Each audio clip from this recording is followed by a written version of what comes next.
Fox Sports. We are Baltimore. We are LA.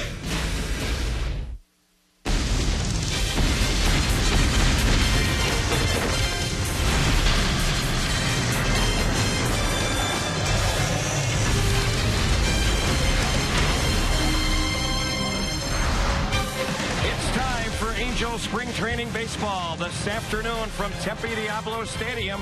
The Angels are back to host the Texas Rangers. Another great day here in the Valley. The weather is heating up. Temperatures in the 80s. Bright sunshine for baseball today here in Tempe.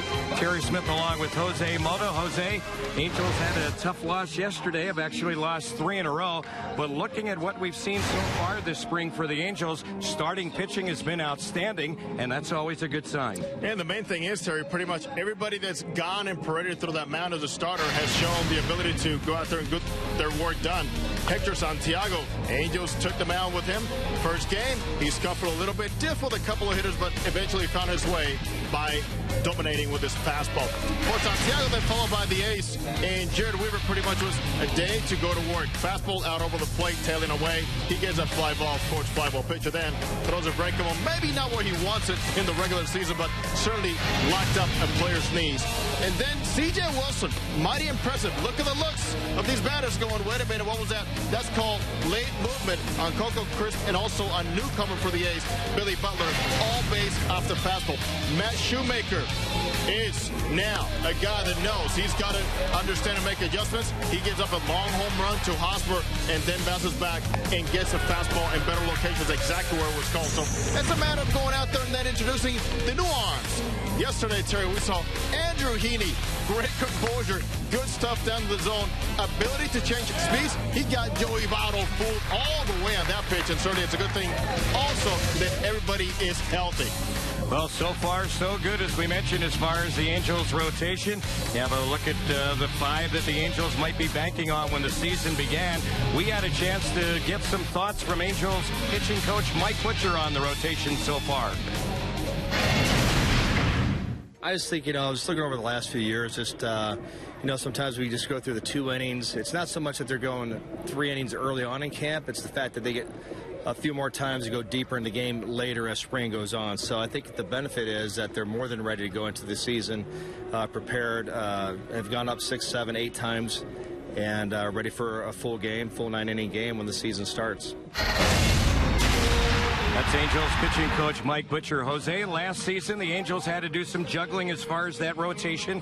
8 starters we saw last year pitch for the Angels. And as you know, you're running your scorebook and finding out who's starting for the Angels, especially after Richards went down. And this is why you have so much depth. That's why, consider that Rasmus made 6 starts for the Angels last year. Wade LeBlanc made a couple of good starts for the Angels, but overall, it's about health and also about having guys like Alvarez already going through. Rosinski has pitched well here. And, of course, you know that at some point you got to decide what is Corey Rasmus going to do for you. But Corey Rasmus, early in camp, as Mike Scioscia said, will be stretched out as a starter. Terry, no matter what, there's way more depth now than at this point last spring. Well, today it's the Texas Rangers playing the Angels here in Tempe. Boy, what a difference a year made as far as how the Angels fared against a banged-up Texas team, especially a year ago. No kidding. They used 64. Was active for them. Here's a couple things to concentrate on. The Texas Rangers are full bore once again with the health of Prince Fielder, Shin-So Shu making adjustments.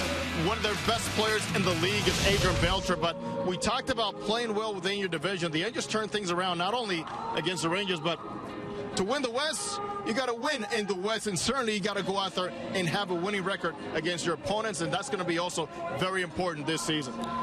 As far as the Texas Rangers, they will await some news on their star pitcher, Yu Darvish, tomorrow. He has an injured right elbow. Well, Taylor Featherston has been a guy who has impressed us. Every spring we see players try and step up and make a club.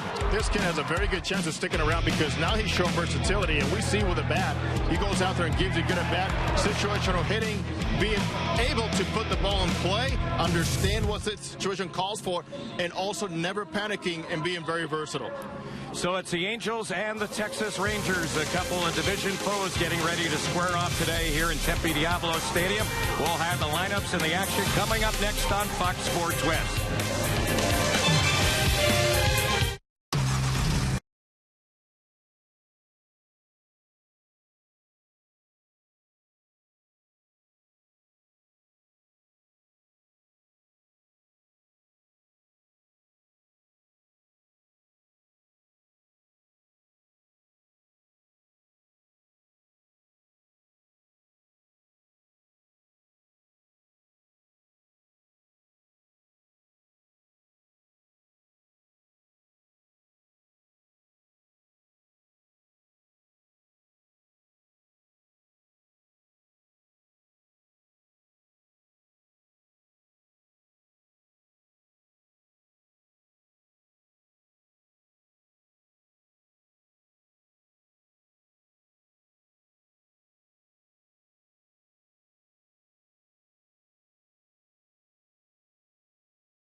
It is another beautiful afternoon here in the Valley of the Sun as the Angels receive the Texas Rangers here in Cactus League action. So glad you could join us. Jose Mota and Terry Smith with you on this simulcast here from Tempe Diablo Stadium as the umpires get ready to exchange the lineups.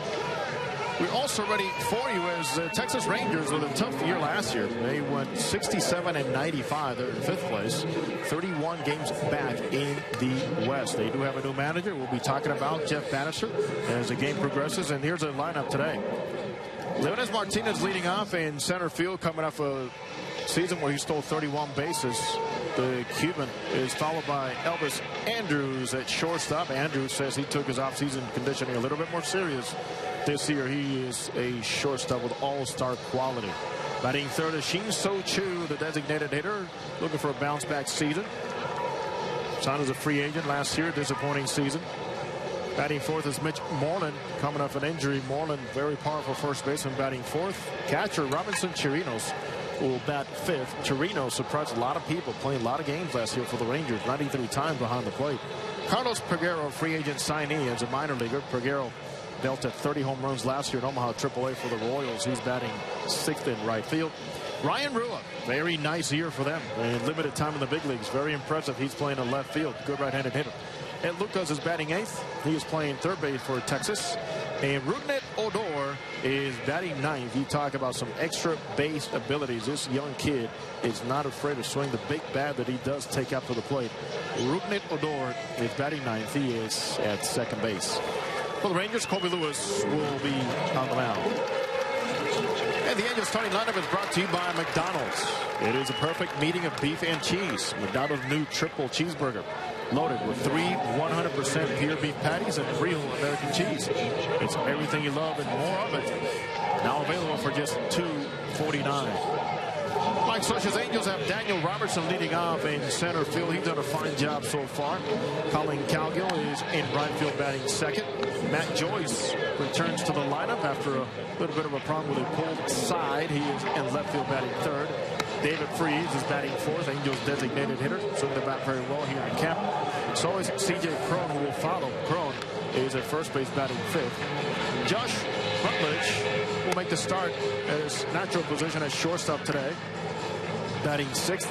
Angels prospect Alex Yarbrough makes a start at second base batting seventh. Backup catcher Drew Butera is batting eighth, and batting ninth at third base, also getting a start, is Taylor Featherstone with Hector Santiago Terry on the mound, and Santiago for sure knows it is up to him now come to keep passing the baton, so the rotation continues to go in the right direction. Well, Hector Santiago got the Cactus League going for the Angels, and in his 2 innings of work last Thursday, he gave up just 1 hit and no earned runs. So Santiago wrapping up his warm-up tosses with Drew Butera. Dimensions here in Tempe, 340 down the left field side, 420 to dead center, 359 down the right field corner, and in the alleys in left center and right center it goes 400 feet. Nice crowd, fans still filing in. Angels have the red tops, white pants, and the Rangers go with the blue tops and the gray pants.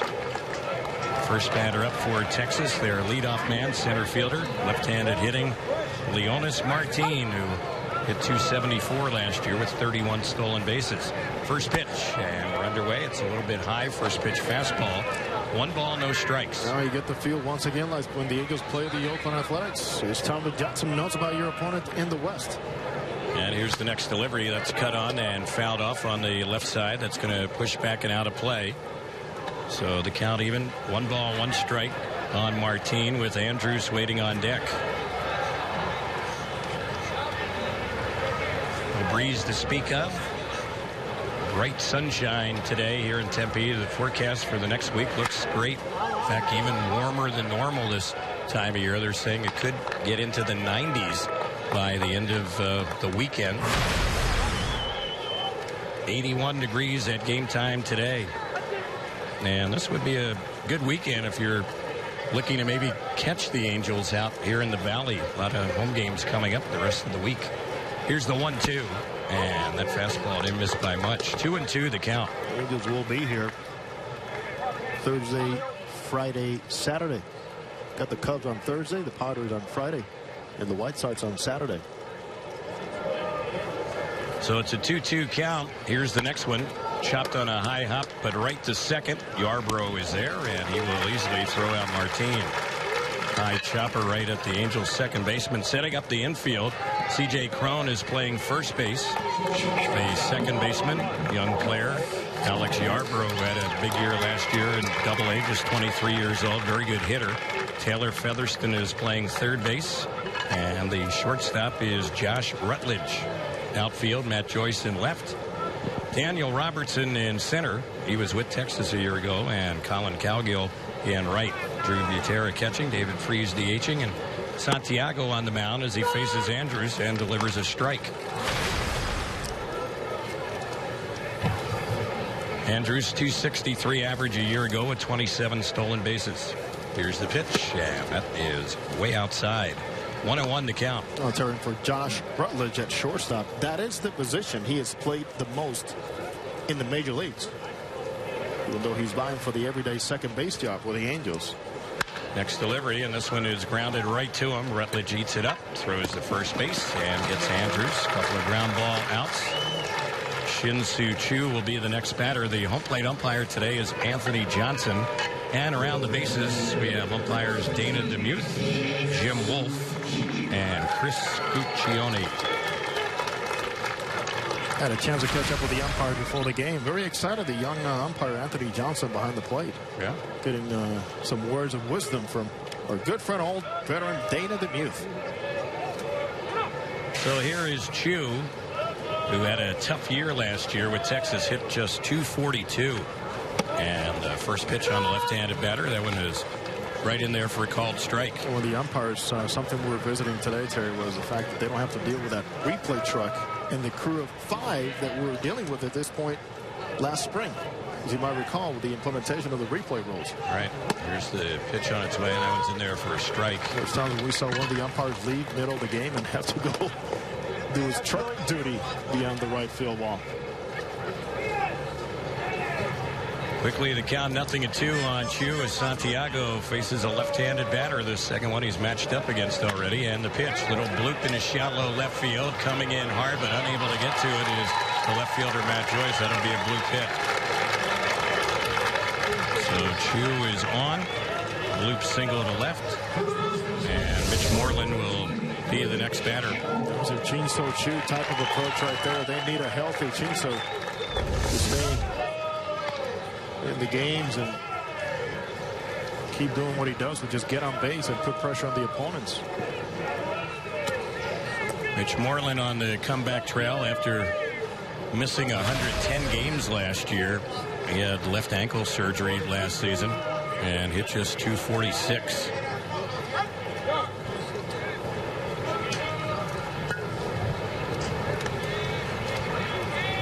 Another left-handed batter facing Santiago, who delivers and just missed inside with that one. It's 1 ball, no strikes. Moreland's a guy mentioned missed a lot of time last year, and that's been the story for him in recent years with Texas. He's had wrist surgery in the past, the ankle surgery last year. He's had back trouble in the past. There's when it's fouled back. When he's been healthy, he's been a pretty solid player, but he just can't seem to stay in the lineup. So he has. In fact, Moreland does have postseason experience with the Texas Rangers. And many in that clubhouse consider him still one of the most powerful hitters that they have. Doesn't necessarily translate into home run power during a game, but they say this man can hit the ball a long ways. 1 ball, 1 strike to count. When the Angels bat in the bottom of the first, we're scoreless right now. It'll be Robertson, Cowgill, and Joyce against Colby Lewis, who really got roughed up in his first start this spring. Here's a bouncing ball hit near second. Stopped nicely by Yarbrough, and he easily races to the bag to force out Chu. And the inning is over on the unassisted fielder's choice. No runs, a hit, no errors, 1 left. Half inning completed. No score in Tempe on the Angels Baseball Radio Network and Fox Sports West.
Today's game, it's being brought to you in part by Advanced Auto Parts and CarQuest. Great people, great products, great prices. So to lead it off, Daniel Robertson. He played for Texas last season, and he's trying to win a spot in the outfield for the Angels this spring. Signed with the Angels during the off-season, and the pitch on its way. And that pitch is in there on Robertson, and the count, no balls and a strike. Colin Cowgill will follow, and then Matt Joyce. Colby Lewis with the next pitch, and that is a pitch that is going to even up the count. It's 1-1. Tough season for Colby Lewis and, of course, for the Rangers last year, but Lewis gave up 74 extra base hits. A little bit low and away with that one. 29 starts. He only had 8 quality starts. But one thing you got to tip your hat on, he made his starts. As we were talking about, he took one for the team when he needed them. Here's the next pitch. Robertson, an aggressive hitter, swings at that one and tips it foul. Daniel Robertson acquired from the Rangers back in November of 2014 in the offseason. South Hills High School, native of Fontana. Little guy, only 5'8", 175-pounder, and as a reserve last year for Texas, had a nice season, hit .271. Scrappy, hard-nosed player, Daniel Robertson. And so far, he's had a pretty good spring. Here he drives one into right, but it's right at the right fielder, and that's Peguero out there to put it away for the first out. One gone. Colin Cowgill will be the next batter. Mentioned Colby Lewis, who's starting today for Texas. In the first start he had this spring, it was last Wednesday against Kansas City. And he gave up 5 hits, a walk, 3 homers in 1 inning. Gave up 6 runs in that outing. And he's coming off a season a year ago with Texas where his ERA was over 5. Get that rough one out of the way early, Colby. Here's the pitch, and that one is grounded foul by Cowgill. Around the infield for Texas, they have Moreland playing first, Odor at second. Lucas is the third baseman with Andrews at short. And in the outfield, they have Rua in left, Martin in center, Peguero in right. Chirino's catching. Chu is the DH, and Lewis, 35-year-old right-hander, on the hill. Next pitch misses for ball. 1-1 on Cowgill. There was a time when Colby Lewis obviously threw a little bit harder and who was healthier and really had a very deceiving type sliders. 2 types of sliders where you could change speeds on it. There's a bouncer foul just past the Texas dugout. And Lewis, of course, now more of a contact pitcher. Once in a while he'll amp it up and try to fool you away with his own, of course. But there's some players telling me, well, you can sit on one slider and he will throw it and then throw it at different speeds, and not enough is tough to get you. There's a breaking pitch. It's low and outside. Kind of wondered when last year was over what the Rangers were going to do with Colby Lewis. He was a free agent, but they did sign him for this season. He'll be a free agent at the end of this year as well. I think it was an easy decision for what he's done for them and the fact that he wanted to be back. 2-2 popped up into shallow center field. Going back is the second baseman Odor, and he'll make the catch on that one. Cowgill an easy out. 2 are gone. Terry, and factor number 1, the money was right. That's about it. There's a nice fit for both the organization and Colby Lewis. He knows where he fits, and they knew the money was just, allotted for him. And the Rangers team, they were just decimated by injuries last year, and especially to their pitching staff. They used 40 pitchers last year. That was an all-time major league record for a number of pitchers used in a single season by a team. Here's the delivery, and that one's in there for a called strike. That is testing your system, isn't it, when you have 40 different pitchers pitching a big league season? Unreal. For a guy like Colby Lewis, well, you look beyond the numbers, is the fact that how many times did he save your bullpen by being a guy that's going to pitch you deeper into games. 170 innings on a tough year. Matt Joyce at the plate. 1-1 the count on Joyce. Good to see him back in the lineup. He's had some tightness in the side. Missed the last few games. Cuts to that one and fouls it back. Joyce has had only 3 at-bats so far this spring with a hit and an RBI. Mike Scioscia, close eye on Matt Joyce, especially after a big swing there, is to make sure that everything is okay with his side. Counts 1-2 on Joyce. And the 2-strike pitch, he checks on that one. On the appeal, they say he was holding. 2-2 the count. Mention all those pitchers that Texas used last year, and then they got the word about Yu Darvish and his elbow. There's one fouled off on the left side.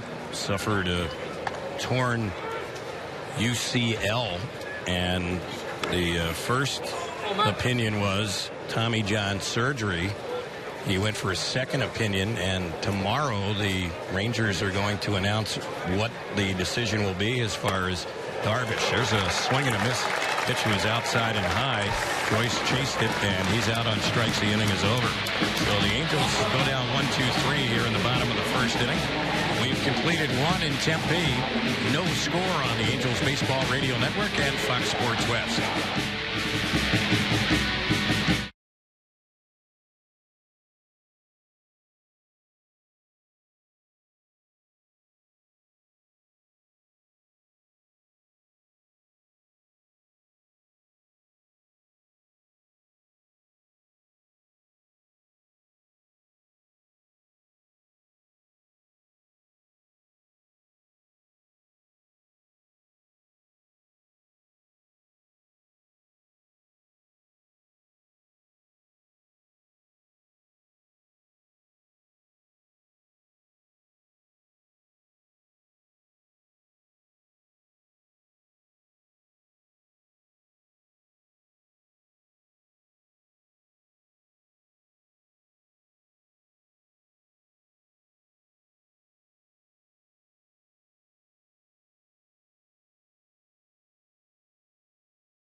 To the second no score. This copyrighted broadcast presented by authority of Angels Baseball may not be reproduced or retransmitted in any form. The accounts and descriptions of today's game may not be disseminated without the express written consent of Angels Baseball.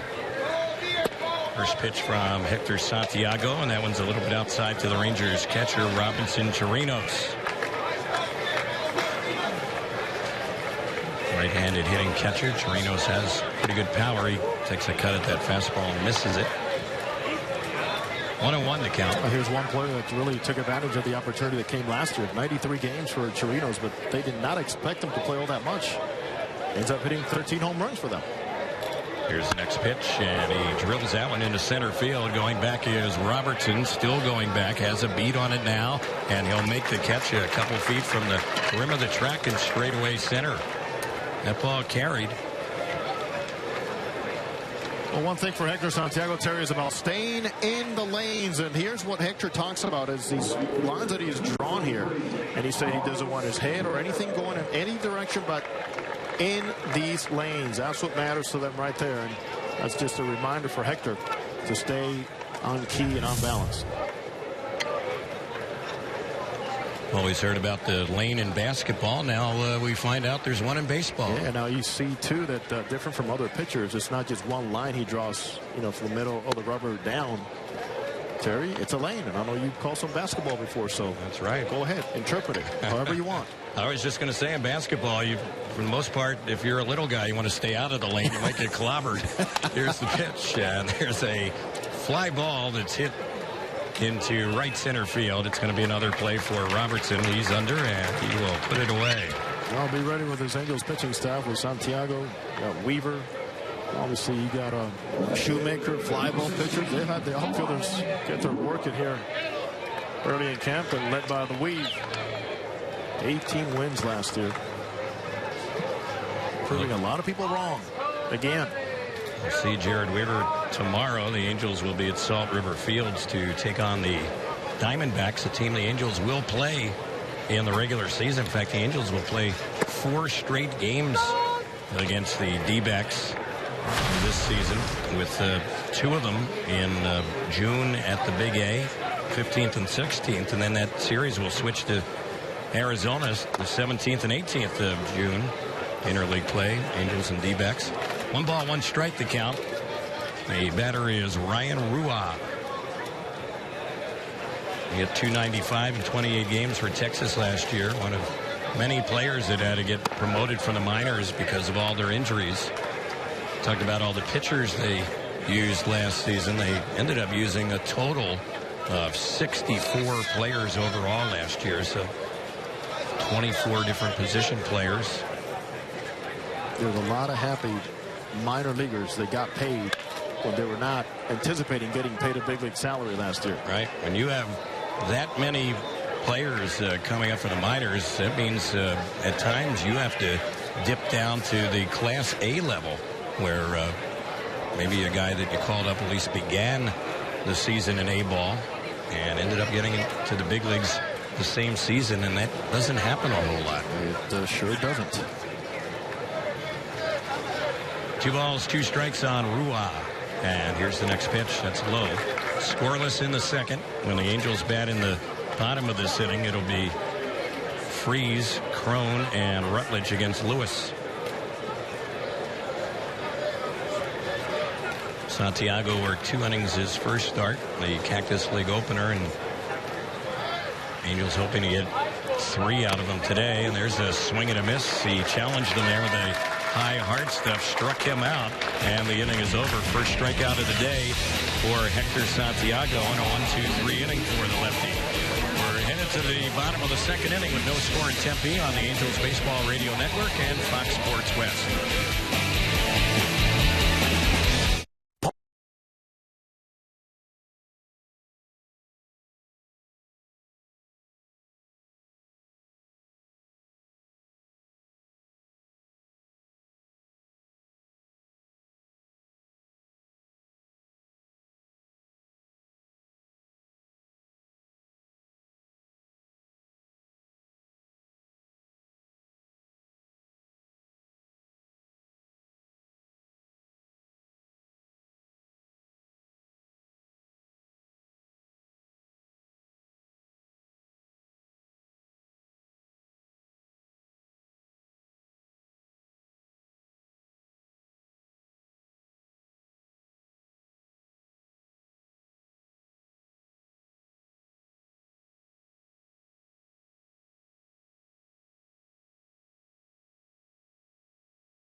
David Freese leads it off for the Angels. We start the bottom of the second with no score, and he takes a pitch a little low and away for ball 1.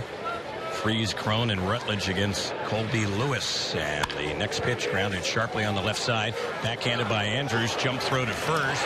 It takes the bounce, but it's held onto by Moreland. And retired there as Freese went away. That was a nice play by Elvis Andrews, ranging to his right. Had that little jump throw over to first base. Yeah, this man can play the game, and that's just great anticipation all the way around. He was shifted already to his right a little bit, and he knows because he had to take so many steps, and he was already off to the right, and he had to just throw on the run. So one quick out. Crone is the batter. Having a good spring, 4 hits already. He's driven in a run, takes a pitch for a called strike. I like the attitude C.J. Crone has brought into camp. Pretty much the same attitude he brought last year when he forced the Angels to give him a long look. Here's a pitch. He lifts one in the air and hits it well into right center field. Figueroa is chasing, and he will make the catch a couple feet from the rim of the track. Just a few feet in front of the scoreboard out there in right center. Crone gave it a good ride the opposite way, but a long out. A little signs of a C.J. Crone who's become a more patient, prepared hitter. As Don Baylor, his hitting coach, has been telling me. It's about getting the mental side of hitting in him, adapting to big league pitching. And Don Baylor, who better, former American League MVP, to say he's got all the tools. And we're just going to let him go out there and get it done. Here's Josh Rutledge set to bat. And the first pitch on the right-handed batter, right in there for a called strike. Rutledge today playing shortstop. Ibar gets the day off. Here's the next pitch. And that is right in there for a called strike. So the count jumps to 0-2.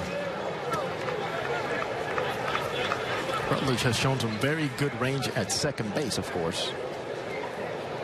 There's a truly good shortstop. Pitch fouled off on the right side, backing out of play.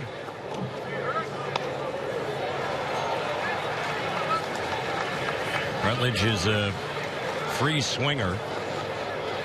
Compact stroke. Angels got him in a deal this past December from Colorado. Gave a pitcher Jairo Diaz in that deal. Here's the 0-2, and that's low and outside. Jairo Diaz, a very good arm. Young kid we saw him make his debut last year in Cleveland. First pitch of the big leagues from Diaz from Venezuela, 98 miles an hour.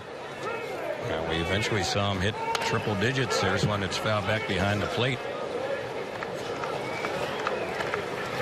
Well, the Rockies gave up a player that had helped them a lot in Rutledge, especially in the absence because of the many injuries. Unfortunate to Troy Tulowitzki. That's when Rutledge ended up getting a lot of his playing time. Here's the next pitch, and Rutledge takes that fastball and misses. 2-2 the count if he can keep the inning alive with 2 outs. Young second baseman Alex Yarbrough waiting on deck.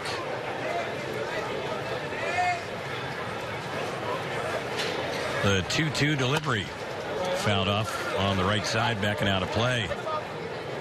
And one thing the Angels would like to see, of course, all these candidates. You got Green, Rutledge, Giavotella, Featherston, who's been more of a versatile guy. All these guys have brought in the right attitude. And of course, Terry, all of them have said, yeah, I want the everyday job. That should be your mentality. The 2-2. Popped on the right side, shallow right center. The second baseman Odor is going to be called off, and coming in making the catch is Martin, the center fielder. He came way in. He wasn't that deep to begin with. The inning is over. So they fly out to the center fielder in right center. Angels go down quietly here in the second. We're headed to the third inning. Still no score in Tempe on the Angels Baseball Radio Network and Fox Sports West.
back. Single game tickets for your defending American League West champions are now on sale. First pitch from Santiago. It's bounced right to the Angels shortstop Rutledge, and his throw will easily get Ed Lucas, who went after the first pitch.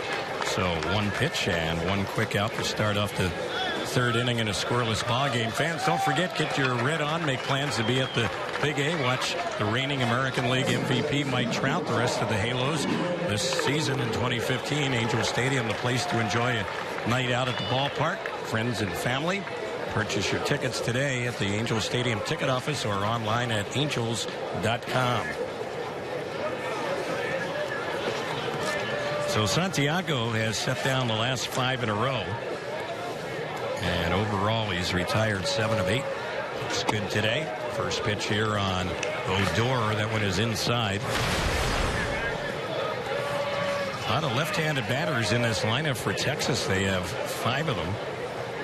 And the next pitch, Odor clobbers one, but foul down the right side. Boy, he really took a cut and made some solid contact there. This kid hammers a baseball, uses a big bat, big barrel, holds it way down at the end. Yeah, the 9 home runs, also had 7 triples and 14 doubles last year in limited time. He's only 21 years old. He can swing it, not afraid. 1-1 pitch. Here he lines one into shallow center, and it drops just out of the reach of the shortstop Rutledge, who went back on the outfield grass and in front of Robertson, the center fielder. So Odor didn't hit that one nearly as hard, but he ends up getting a 1-out single, and Martin will be the next batter. Well, that's part of the strength we've talked about here in the first few games about pitches that are elevated, even though you might get the location right in terms of east and west, but a little too far north, and somebody's going to muscle it over that infield, which has happened again. So here's Martin. We're talking about Odor and the impact that he made last season when he got called up. He was playing in the big leagues at age 20 last year. There's a pitch low. Of course, the one infielder that was so highly touted for Texas, he can't stay healthy right now, and that's Jurickson Profar. You heard way more, and Jeff Bannister knows. Once again, Jurickson Profar is going to be out. Throwing arm has been an issue. Another shoulder surgery for Profar, who missed all of last year. That pitch is in there on Martin. 1 ball, 1 strike. Leonis Martin telling me before the game how much more he understands the game of baseball now, about putting it all together and being in control. Talented guy, speed, occasional power, covers a lot of ground in center field. But he said it does take some time to learn up here. He's finding out. Among other things, Terry says, I should be bunting more. It's no secret with his speed, ability to manage the bat, the pressure he can put on the defense. Yes, he should be bunting more. Oh, he had a lot of bunt hits last year. He had 17 bunt singles last year. There's a toss over to first base, and Odor gets back.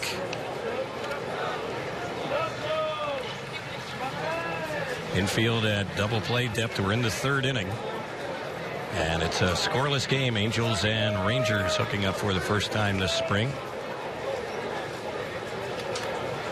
Angels will actually have another game against Texas next Monday here in the pitch. Hit well into right field. Cowgill is going back, still going back, still going back, and it is gone. Martin with his first home run of the spring, and the Rangers have a 2-0 lead. He wasn't dropping down a bunt that time. No, he wasn't. When I mentioned occasional power, he will sometimes get something in that wheelhouse and not waste any time. That's not a contact type hitter swing. That is trying to go deep, up and in. I will say too, because I've seen Santiago a lot. That was a good guessing idea there by Martin, and he got it. So the batter now is Andrews, who cuts it out and fouls it back to the screen. 2-0 Texas here in the 3rd inning. This is the team that Santiago faced the most last year. 6 times, 5 as a starter. And against the Rangers, he had a 5.92 ERA and gave up 5 home runs of the 15 total that he gave up last year. Pitch evens up the count on Andrews.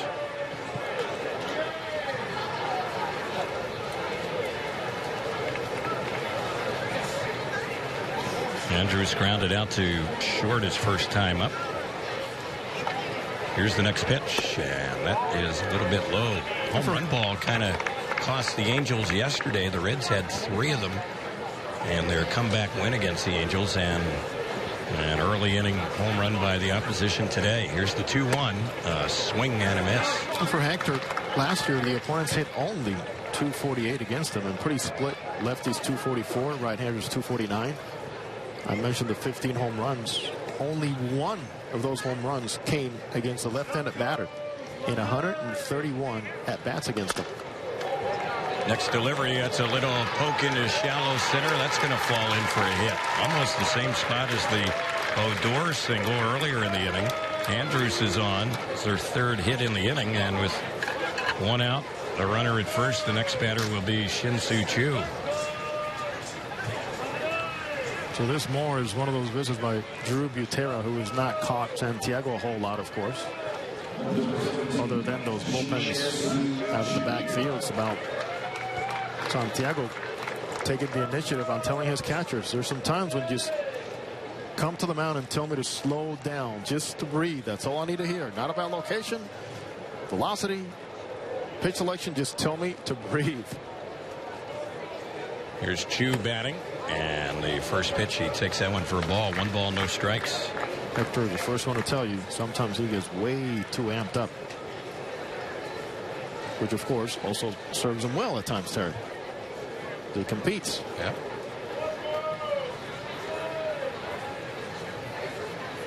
Left-hander is set.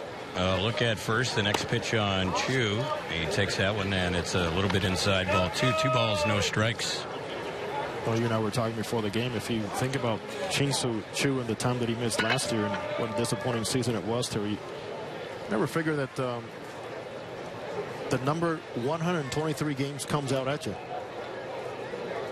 Seems like he was on the field for way less than that.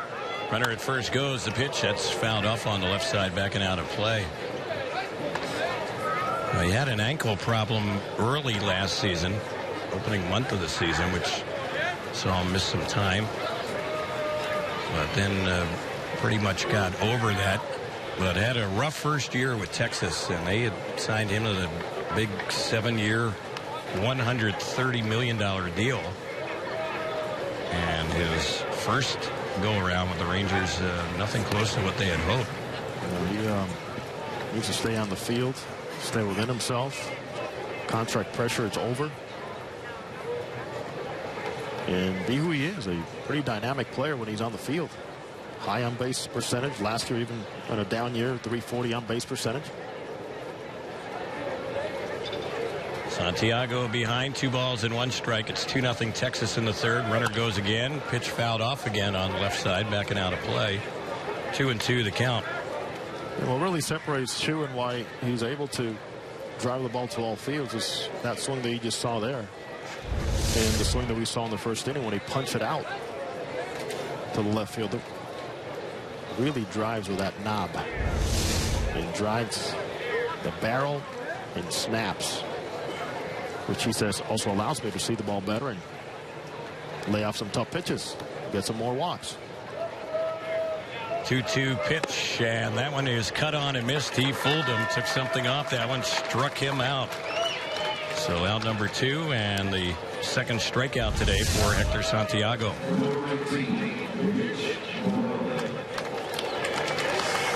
Mitch Moreland will be the batter. Excellent job by Hector bouncing back and taking a lot off of that breaking ball. Moreland with a fielder's choice his first time up.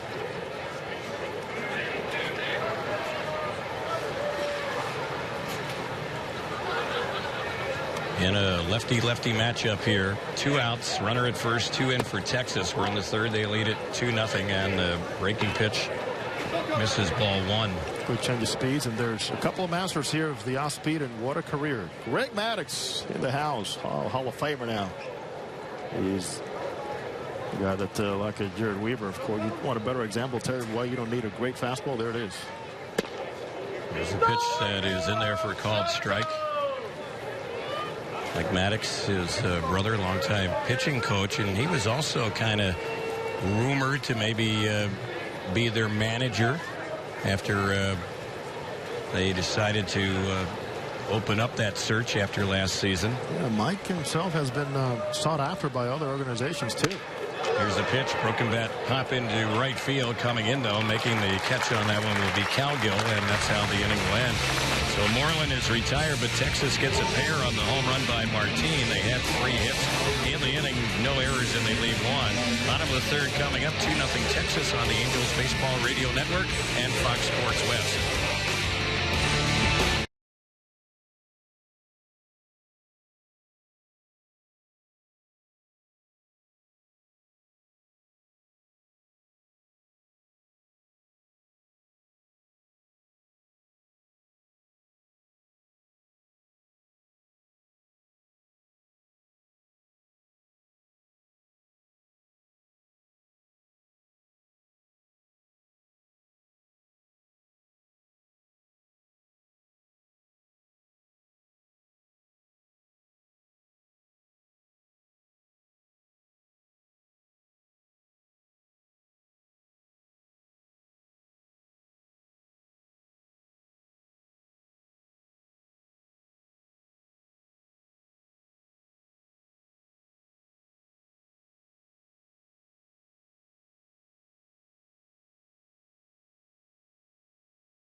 Kobe Lewis set to face the Angels as we get the bottom of the third underway, and the first pitch at the plate is Alex Yarbrough, and the first one a ball. The count 1 ball, no strikes. Yarbrough swinging from the left side, and the next delivery, that one ball 2-0 the count.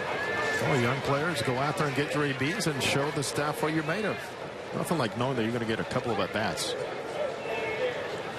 Here's the next delivery, and this one is chopped on the right side, a foul ball. Yarbrough's had 4 at-bats with 1 hit so far this spring. He had a solid year last year in Double-A. Figures to be with Triple-A Salt Lake in 2015. Solid hitter, and the pitch. He lifts this one in the air into shallow left center field. The center fielder, Martin, is under. He'll put it away, and that's the first out. Fans, it's time once again to go around the grill with Albertsons. Sear your steaks to perfection after you marinate. Pat them dry on both sides. As wet steaks don't sear, they steam. Huh? Jose, also don't turn the steaks over and over. You develop the richest flavors in steaks when you leave them alone as much as possible, turning them just once or twice. Around the grill, it's brought to you by Albertsons. You're in for something fresh. Well, I guess we keep learning about grilling steaks. All right. I know you like to leave them alone. Yeah, in other words. That's right. All right. You know, it's always good in life and even in grilling steaks not to overdo things. The pitch. Here's one that's lifted in the air into left field. Rua is battling the sun out there. He'll make the catch. And retired is Utera. So that's the second out. So does it apply to salmon too? And anything else you grill? I would say yeah, right? Well, you know a little bit more about grilling than me, so I'll take your advice on that. Well, we'd have our friends at Albertsons keep sending those tips. Welcome them. Not only do you stay informed on our spring training games, but you also get some helpful information, not only about baseball, but grilling as well. What if I asked to get some grilling tips on Twitter? What do you think? They'll fly in. Jose Moto 05, send him in. Save that for Moto Mondays. How about that? I don't want to wait another week. Here's the pitch. And that one is low. You get a lot of tweets last night on Moto Monday? Yeah, we had a great time on Moto Mondays last night. Main topics, lineup. 1 through 4, how the Angels fans want to see it. Is it time to move Trout to number 3 or not? Here's one that's chopped over on the left side. Deep in the hole is Andrews. Long throw, not in time. So Featherston gets an infield hit, and that's the first hit of the day for the Angels. It comes here with 2 outs in the 3rd inning, and the first Angels hit brought to you by 714 Tickets. You want to make a hit on tickets? Log on to 714tickets.com. 714 Tickets. Call today. Go tonight. Tell you what, there's times when umpires will tell you, if you lead with your head, as you're getting to first base, just lean, you're going to get that call. And I think Taylor Featherston took that to the word right there. Nice job. Not jumping, launching, just leading with that head. And look, he got the call. Robertson, the batter now.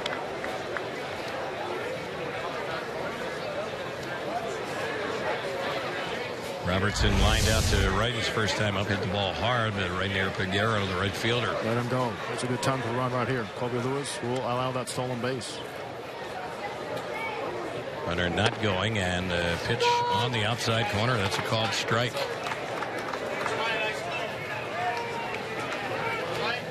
Going back and looking at some leads, and Featherston has impressed us with many things so far this spring, and among them was the first time we saw him on base and how far out he gets out there at first base. Next pitch taken, and that one missed. He was so far out there to the point where Colby Lewis going to do a quick slide step.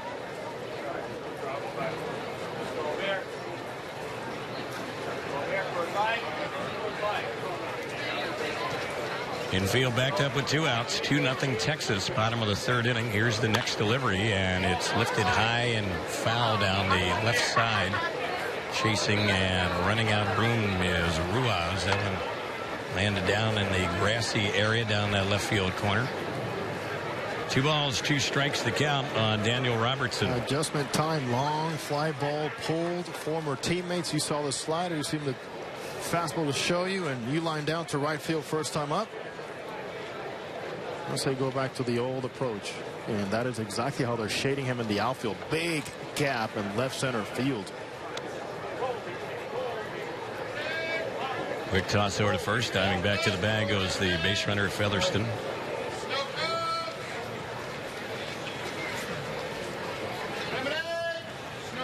I still say go.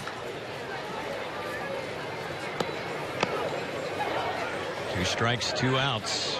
Count even. Lewis taking a little extra time. Runner not going. To pitch low and away. Breaking pitch, and now it's a full count.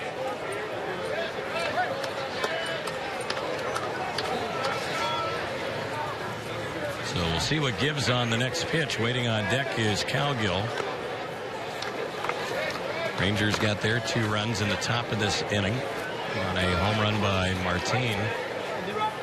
Angels have the tying run at the plate, although Robertson is not a guy who usually hits the ball out of the ballpark, but he'll take ball 4 as that pitch misses, and he has a 2-out walk. So last 2 have reached base safely with 2 outs for the Angels. Threat brewing. Cowgill will be the batter. Let's pause for station identification on the Angels Baseball Radio Network and Fox Sports West.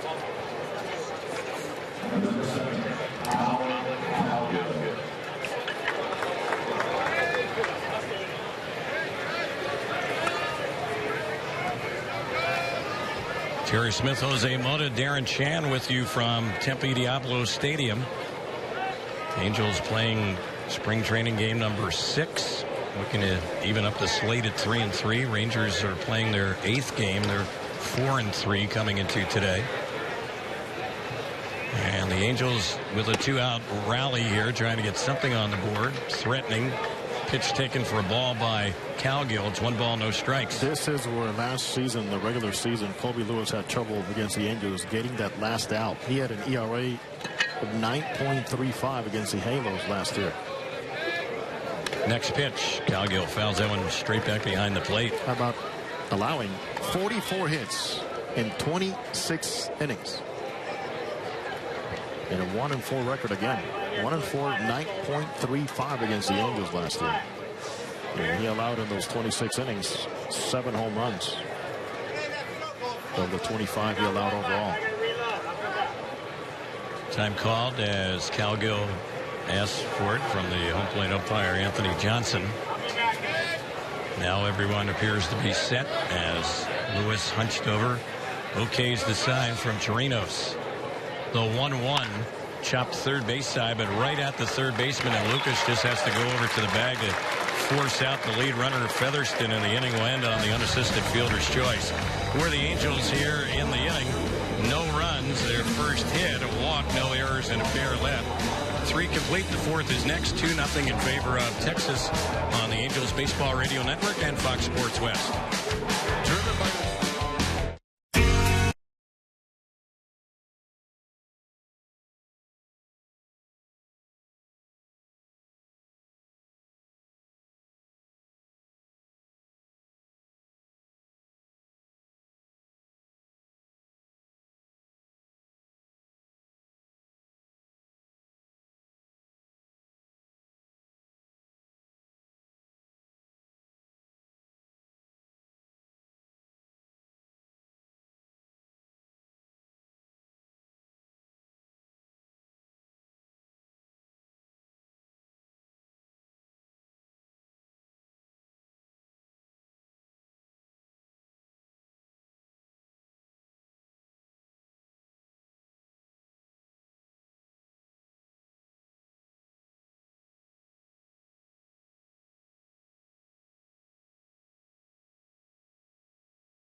get ready to get inning number 4 going here in Tempe. 2-0 Texas. Angels have a new pitcher on the mound.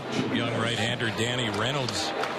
Guy has a good arm. This call to the bullpen. It's brought to you by Farmer John. If you're tailgating under the Big A or watching the game at home, pick up Farmer John hot dogs, smoked dinner sausage to get that authentic stadium taste anytime.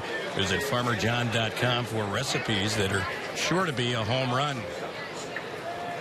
You're right, he's got a big arm, and he's not a big guy either, but man, he swings around and is not afraid to fire away.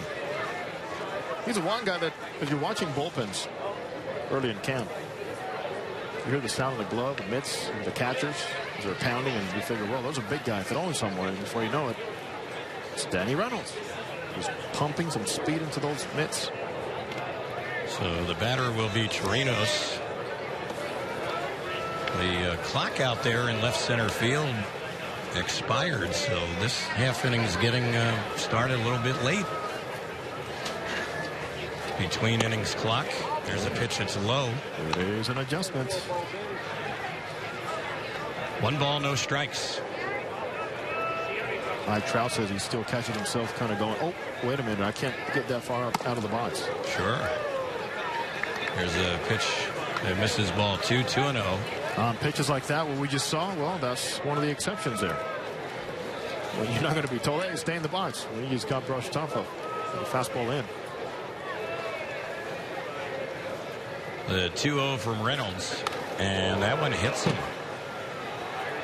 So Reynolds hits Chirinos, and he will trot slowly to first base. Reynolds looks a little amped up right now. He tried to go back-to-back. Chirinos doesn't have much to complain about because he does have an elbow guard. Reynolds is working in his second game this spring, and he's only pitched a third of an inning. He had faced just a couple of batters. So the Angels hoping to get a full inning of relief out of him. On the board today to pitch for the Angels, Street, Salas, Castano, Morin, and Alvarez. There's a pitch a little bit low. 1 ball, no strikes on Peguero as Reynolds trying to find himself out there, struggling with his command. Santiago, the starter, 3 innings, gave up 4 hits, 2 runs earned, no walks, 2 strikeouts, did surrender a home run. And pitch that's in there for a called strike. That's good location. That's called trying a little bit less, just like Greg Maddux used to say. Man in scoring position, the hitter is trying a little bit harder. I need to think, try a little less as a pitcher. Got to be careful with Peguero. He's got some big time power, and he's shown that in the minor leagues. 1 ball, 1 strike on Peguero, who played briefly last season with Kansas City, and he takes that pitch 2-1 to count. And he has had his chances, especially as a highly touted prospect for the Seattle Mariners. And the book on Peguero became just could not hit a fastball. Anytime he changed speeds, he'd crush. But just in the big leagues, he could keep pounding fastballs and not letting him get extended, and he has struggled. Here's the pitch. He takes that one outside, and Reynolds now falls behind 3-1. Time to check the Jeep out-of-town scoreboard. It's brought to you by the 2015 Jeep Cherokee. Advanced technology, safety, and capability for every road. Visit Jeep.com for more information.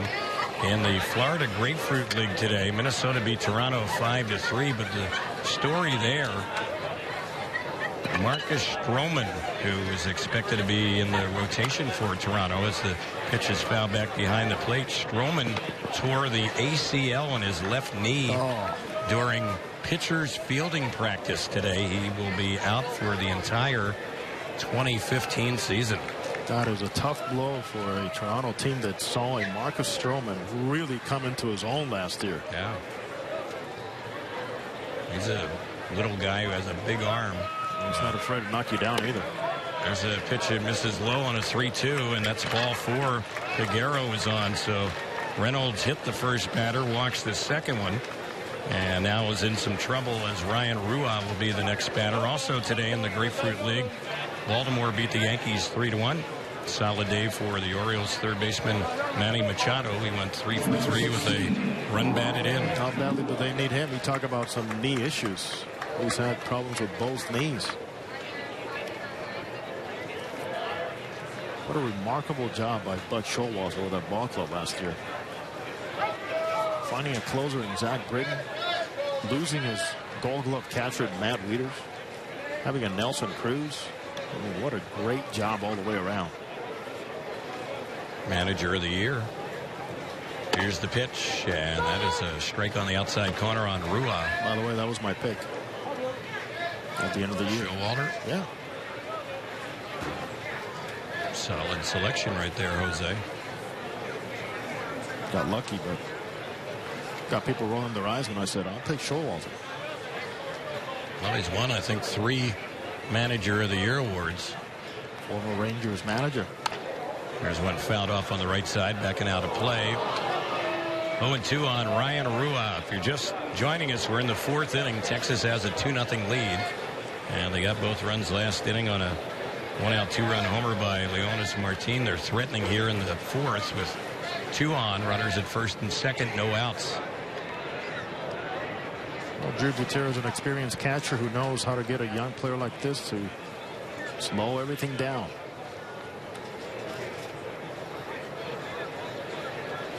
Reynolds set the pitch. And that is a called third strike. Struck him out looking. Reynolds kind of slings the ball in there a little bit. And that one just froze Rua. You might have thought it was a little bit low. It was way too close to take, man. You got to be in emergency mode there. Anything close, you got to go out there and swing the bat. But part of that is what you were referring to is I talked to a few of the hitters that faced Reynolds in live batting practice, and they said the same thing. It's not about the size. It's about the way that sometimes you just cannot see the ball out of his hand. So here's the pitch. That one misses. Snap throw to second. Boy, the Angels had two covering right there. A little bit of a cross-up. Normally with the runner at second, you would expect the second baseman Yarbrough to be the guy that gets the throw, but both Rutledge and Yarbrough were both there. It is a design play. Somebody was in the wrong place. 1 ball, no strikes to count on Ed Lucas. He grounded out his first time up. The pitch. He takes a called strike. That's one thing I've learned from talking to scouts and people in his former organizations, Twins and Dodgers, about Drew Butera. He's not afraid to throw.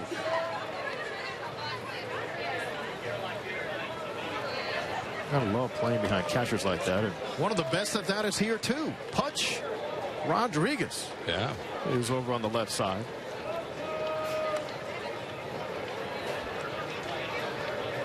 One ball, one strike. Reynolds' delivery. That's grounded foul right off the foot of the batter, Ed Lucas. If you want to see somebody totally shut down a running game, it was Pudge. Oh, and besides that, the fact that he was an offensive force for so many years.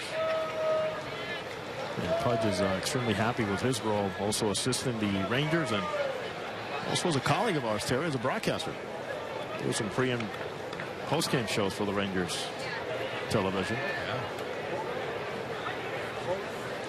So Danny Reynolds in front, 1 ball, 2 strikes. The Las Vegas native okays the sign. Ready to come in. Look at second, and now he wheels around, bluffs the toss. One thing that Pudge Rodriguez told me, Terry, is remember the last name Alfaro. Young catcher. He's supposed to be playing here at half of the game. Got to tab the catcher of the future for Texas. Here's the pitch, and check swing. They say went around. Struck him out on the appeal. Lucas, a strikeout victim. And now we see Mike Scioscia coming out of the dugout, and he's already indicated he is going to the bullpen. So kind of an odd 4 batters faced by Reynolds. He hit one, he walked one, and then he struck out the final 2. And he says, when's the last time I got taken out of the game after a strikeout? So a break in the action. The call to the bullpen. It's brought to you by Farmer John. If you're tailgating under the Big A or watching the game at home, pick up Farmer John hot dogs, smoked dinner sausage. You get that authentic stadium taste anytime. Visit farmerjohn.com for recipes that are sure to be a home run. We'll see who's coming in from the Angels bullpen. Break in the action. 2-0 Texas. Pitching change coming up here in the 4th inning with 2 outs and 2 on the Angels Baseball Radio Network. Other places.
Big left-hander Scott Snodgrass is on the hill. Pitched briefly for the White Sox last year.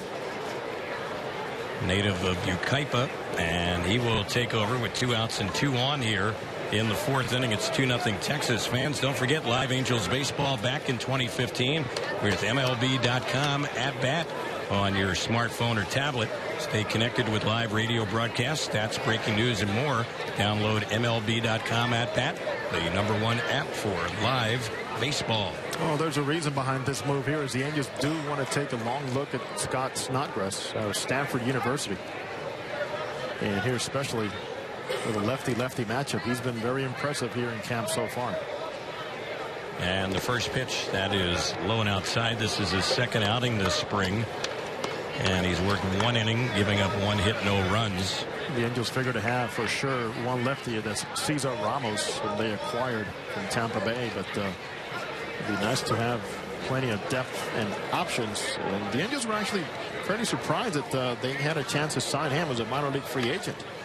Snodgrass back in December. Here's the pitch, and that's cut on foul back to the screen. Snodgrass will throw a fastball, topped out around 94. Has a very good curveball, cut fastball, kind of a slider. He'll throw in a changeup.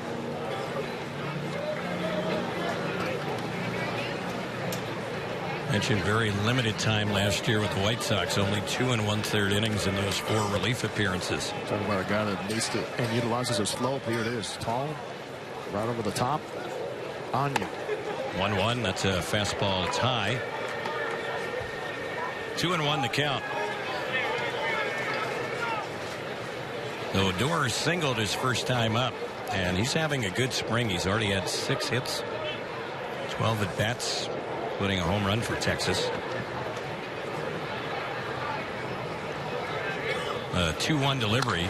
This is pop back foul behind the plate and backing out of play. So 2 outs, 2 strikes on the batter. When the Angels bat in the bottom of the 4th inning, Joyce, Freeze, and Crone. And we'll see what the Rangers do pitching-wise. Lewis has already pitched 3 innings for them today. It's pretty good job there driving with that back leg by Snodgrass all the way through. And the follow-through. The 2-2. Lined and caught by the first baseman, C.J. Crone. Low line drive, just about ankle high. And Crone was playing perfectly behind a first base bag and makes the catch to end the inning. So in the inning, no runs, hits or errors. Hit batsman a walk, they leave 2. Bottom of the 4th coming up, 2-0 Texas on the Angels Baseball Radio Network and Fox Sports West.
2-0 Texas. Bottom of the fourth we go. The score update brought to you by Experian. Get your credit swagger on Experian.com. And as we get set to start things off here in the bottom of the fourth inning, new pitcher for Texas and a guy they just signed on Friday. He was with Seattle all of last year. Veteran lefty reliever Joe Beimel. This is his first appearance this spring for the Rangers, and the pitch that's fouled off on the left side. Off the bat of Matt Joyce, the count 0-1. Yeah, one of the questions that Matt Joyce is trying to answer here for Mike Scioscia is the fact that if he can hit left-handed pitching. He had a very tough year last year against lefties. Hitting only 161 so far here this spring. Hitting only 147 last year against lefties. I correct myself, but so far this spring he's got a hit against lefty, and it looks like 2. And there's when he bounces right by the mound. It's stopped by Andrews behind second on the outfield grass, but he has no throw. And Joyce is on. Leadoff single, just the second hit for the Angels so far today. Overall, Joyce had 34 at-bats against lefties. 384 against right-handers. And as you know, Joe Madden is a platoon master. Mike Scioscia said, I'm going to give Matt Joyce every chance to keep him in that lineup as long as possible against anybody. Be good to see Joe Madden coming in soon with the Chicago Cubs on Thursday here in the Tempe Diablo. That's right. Here's the pitch, and that one is taken for a strike by David Freese. Beimel had a good year last year with Seattle. ERA was 2.20. Appeared in 56 games. He's moved around quite a bit in his big league career. Pirates, couple tours with them. Twins, Rays, Dodgers, Nationals, Rockies, Mariners, and hoping to be a Ranger this year. He was part of what was the best bullpen in the American League. Seattle Mariners. Here's the pitch. That's mid inside. 1 ball, 1 strike to count on Freese.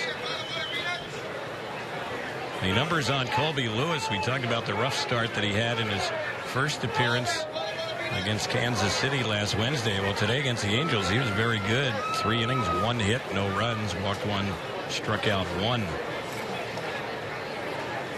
Next delivery, lifted in the air into right center field. Coming over is Peguero. He makes a nice catch on that one.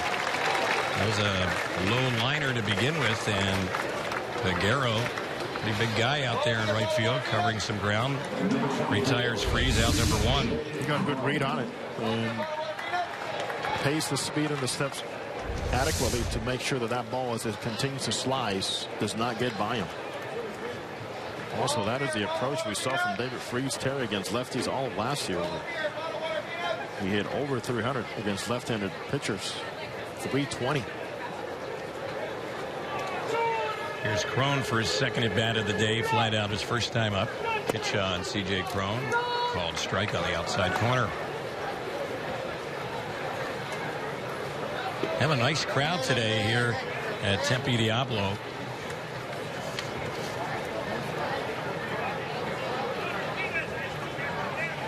They are flowing in on I-10, Terry, for sure. Yeah. And the Rangers bringing so many of their fans, too. Here's the next pitch. That's lifted and hit deep into left center field. That one's out by the wall, and that one is out of here. Home run. C.J. Crone with 1 swing of the bat has tied this game up at 2. His first home run this spring. And Crone touches the plate. A 2-run homer. That's pretty much a young man, as we were talking about earlier, just allowing his maturity level to catch up, understanding big league pitching, what he brings to the batter's box, having a plan, staying with it. And yes, it is only spring training, but trust me, there's a lot of things you can build off of that happened here in March that you can carry on into the season, especially for a young player that saw pretty much like 2 seasons last year, a good one and a mediocre one in the big leagues.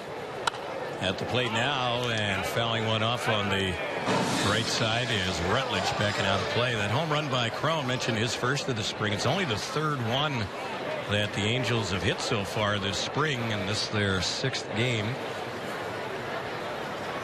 Trout's had a homer. We saw Giavotella homer for the Angels yesterday, and now Crone. Here's the pitch. Grounded on the left side, stopped by the third baseman, Lucas. A nice play, and his throw is in time to get Rutledge. 5-3 on the ground out. 2 are gone, and Alex Yarbrough will be the next batter. C.J. Crone. You talk about the approach. Terry, it all started in the first at bat to me on what he brought. The first at bat against the right-hander. Excellent approach. Deep to right field, and then bringing in and closing things in against a lefty. It's learning and applying.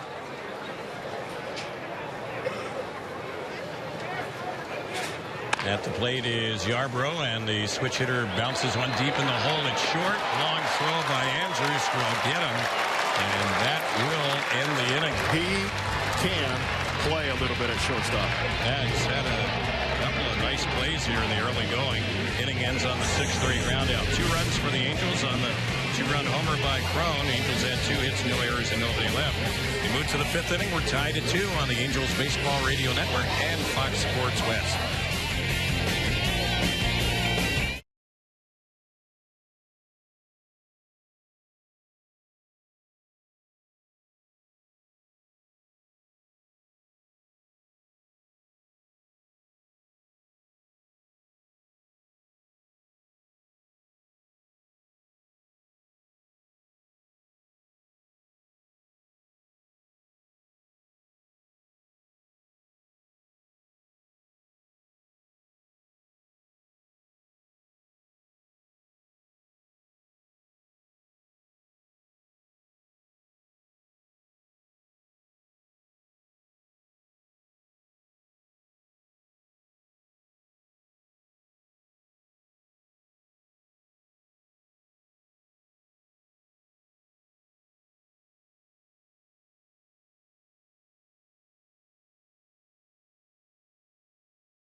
Fifth inning baseball, 2-2 the score. Still out on the mound for the Angels is Scott Snodgrass. He retired the only batter he faced last inning, and he begins things here in the 5th facing Martin. And the first pitch in there for a strike. Fans, be sure to tune into the Rich Eisen Show weekday mornings. He has great guests and topics daily. That's the Rich Eisen Show, 9 to noon on Angels Radio, AM 830 KLAA. Bouncing ball hit the short, fielded by Rutledge. His throw will get Martin, and that's the first out. 1 gone. Lesson learned right away also by Josh Rutledge on Martin and how quickly he gets out of the box. Rutledge wasted no time in circling that ball and getting rid of it. Here's Andrews. He's been up a couple of times with 1 hit. He has sparkled defensively in this game for Texas. Here's the first pitch, and that one, a fastball, misses high. 1 ball, no strikes. Very glad to see Scott Snodgrass get an opportunity to go out there and start the inning.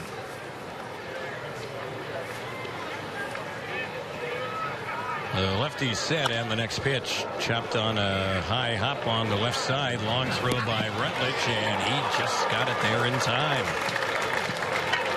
That is a fine play on a tough hop and a tough read, because it was most like he was anticipating Featherston to go out there and take charge of it, but he kept his feet positioned well enough to, if the ball got to him, It was a quick release. Outstanding job by Josh Rutledge.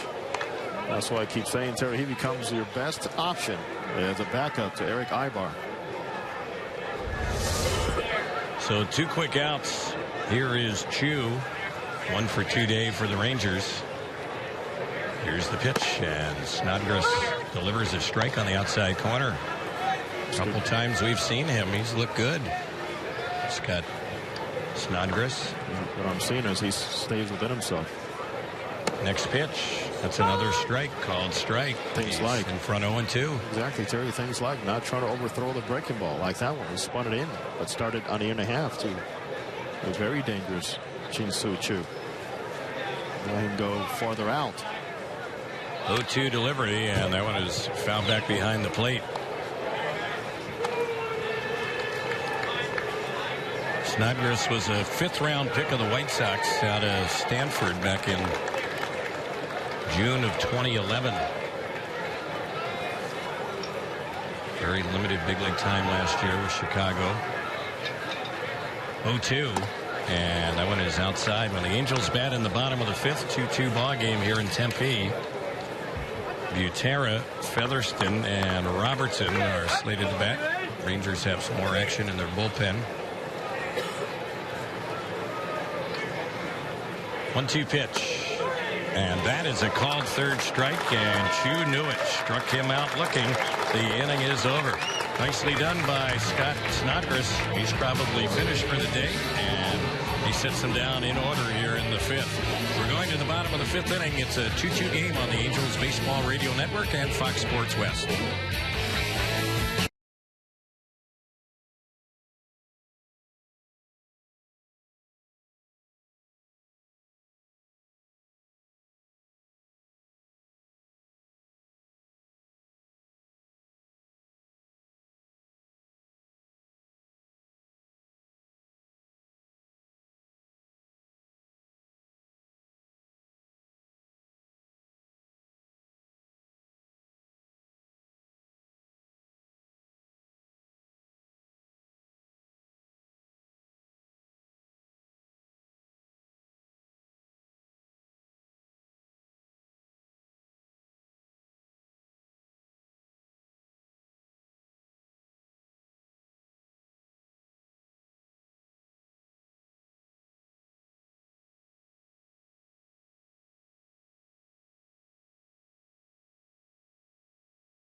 Angels will be batting in the bottom of the 5th inning in a 2-2 ball game. New pitcher for Texas, their 3rd of the day. He is veteran Jamie Wright, who signed a minor league deal with the Rangers this offseason. Wright was with the Dodgers last year, appeared in 61 games for the Dodgers, and the much-traveled Jamie Wright getting ready to pitch. Ready? Get a map.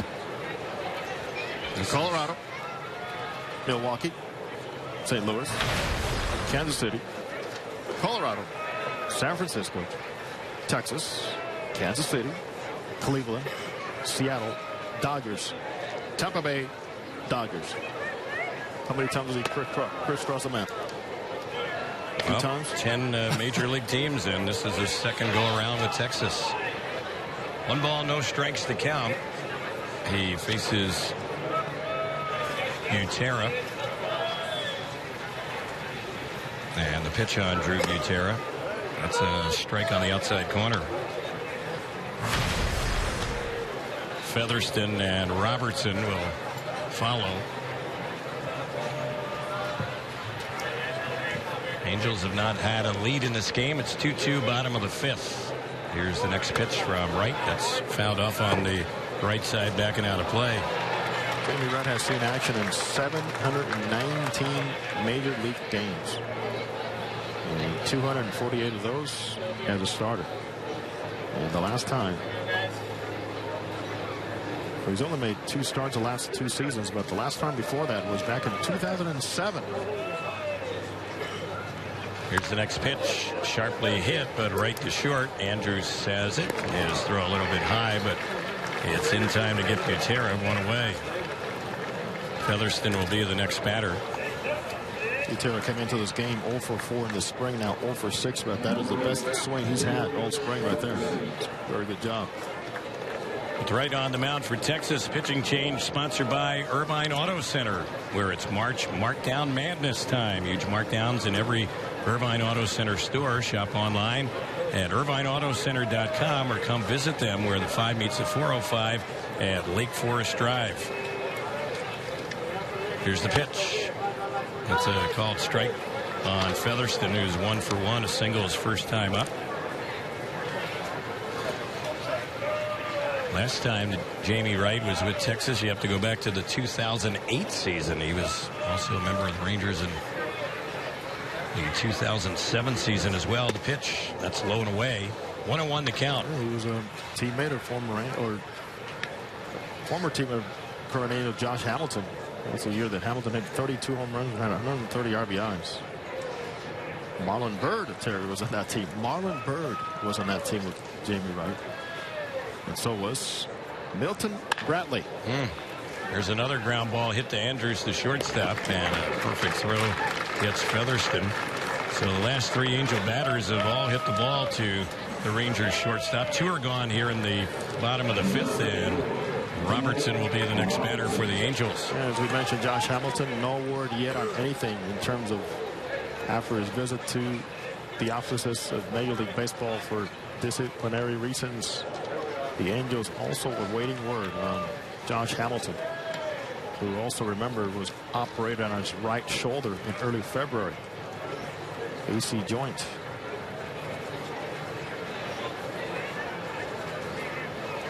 Right is set. Here's the pitch. That one on Robertson in there for a strike.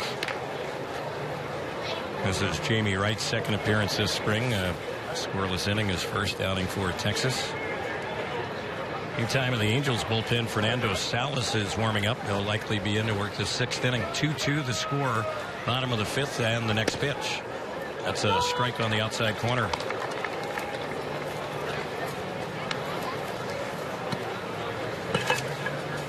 Robertson is 0 for 1, a line out and a walk as the Angels leadoff man today. Many of the Angels regulars getting the ball game off. Here's the next pitch. Swing and a miss, chasing one low and away as Robertson struck him out. So that'll do it. Wright, the veteran, has a solid inning against the Angels here in the bottom of the 5th. No runs, hits, or errors, and nobody left. We move to the 6th inning in a 2-2 game on the Angels Baseball Radio Network and Fox Sports West.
Angels make a few changes as we move to inning number 6 in Tempe, a 2-2 ball game. Fernando Salas replaces Scott Snodgrass, who retired all 4 batters that he faced today. Nice job by the lefty reliever. He automatically with this outing moves a little bit higher on that depth chart. Continue to get a good look. This will be Salas' second appearance this spring, a scoreless inning of relief so far. Angels have a new catcher, Jet Bandy. He replaces Drew Butera. New center fielder, DRB Myers, replacing Daniel Robertson. So here we go, 6th inning underway. First pitch, Salas throws that one low on Mitch Moreland for ball 1. Salas, another Angel, they decided to come to camp about 20 pounds lighter. Next pitch, bounced foul on the first base side. Took Salas a while to adjust to the American League, to the Angels, to Mike Scioscia's style after successful seasons. And at times injured seasons for the St. Louis Cardinals, where he actually one time served as a closer. Next delivery, that one misses. And one thing that Salas really showed a tendency is swings and misses. I mean, he missed a lot of barrels last year to the tune of close to 28% in swing and miss. Here's a high pop on the right side. The second baseman Yarbrough is a few feet back on the outfield grass. He'll make the catch on that one. And Moreland an easy out. One away in the 6th. Salas 3.38 ERA last year for the Angels. Lifetime earned run average 3.41. And he was real good against lefties last year. He's got a good combination of the fastball, a cut fastball, short slider, and you just saw it there. Also the changeup. Pitch in there for a strike. Chirinos, the catcher, the batter. When you have a right-handed pitcher who's good against left-handed batters, that's a plus, and he held them to a 188 average last season. Excellent. Walks and hits for innings pitched. His whip 1.09. There's one that's low. 1 ball, 1 strike. He got bad to a point last season where the Angels actually demoted him to AAA for a few days.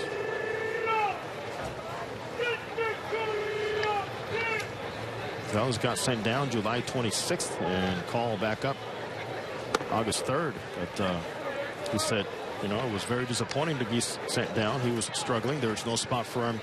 And the Angels had different needs out of that bullpen. But he says, in my short stay in AAA, there's some things that I brought back that perhaps I did not even know I had gotten away from.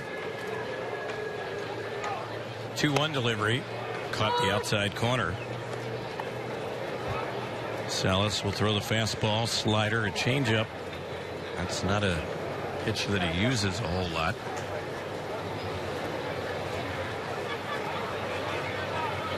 And the next delivery, lined and through the left side of the infield. It's going to roll out to the left fielder, Joyce. So on with his first hit of the day is Chirinos. 1 out single here for the Rangers in the 6th inning. What we found out too is Mike Scioscia needed some time to find out about Salas and his role. One of those guys that you start him off with a clean inning, and he's a different pitcher. He allowed 75% of the inherited runners to score. 9 out of 12. So that was quite a shocker for him. So we're going to have a pinch hitter. Jared Hoying is the batter. Swings from the left side. He's batting for Higuero. Toss over to first base, and diving back goes Chirinos. Not a big threat to run, but now they do have a pinch runner in for him. Edwin Garcia.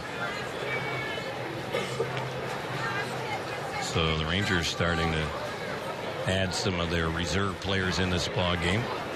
We'll have at least a new right fielder and catcher. Here's a high pop over near third base. Hanging up and straddling the foul line, making the catch just in fair territory is Featherston. That's his second out. Hoying is retired. There's your lefty, Terry. Yeah. Against Salas. He's faced 2 lefties and a righty, and the one that got the base hit is a righty. Michael Choice will bat for Rua.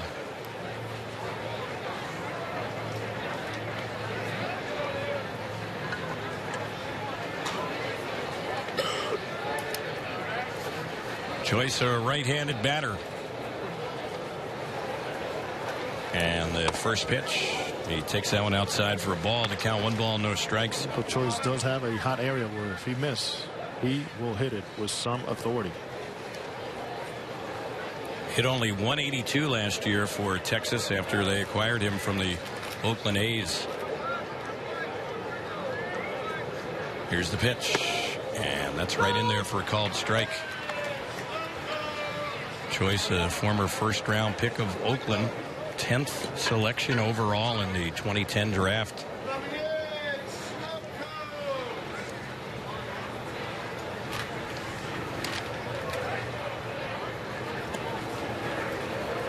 Salas is ready, and here's the next pitch. Late swing and a miss on that one. Chased the high one to Choice. So it's 1-2. It's good to see Salas stay in attack mode. Fastball will be between 91, 93. Changes speeds also off of his fastball.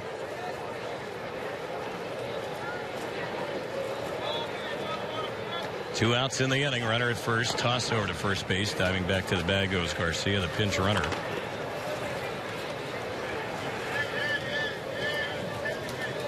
Elliot Johnson is waiting on deck. If the inning continues, he would pinch hit for Ed Lucas. So Jeff Bannister, the Rangers manager, getting some of the reserves in. Bannister. How about Jeff Bannister? What a story he is, huh?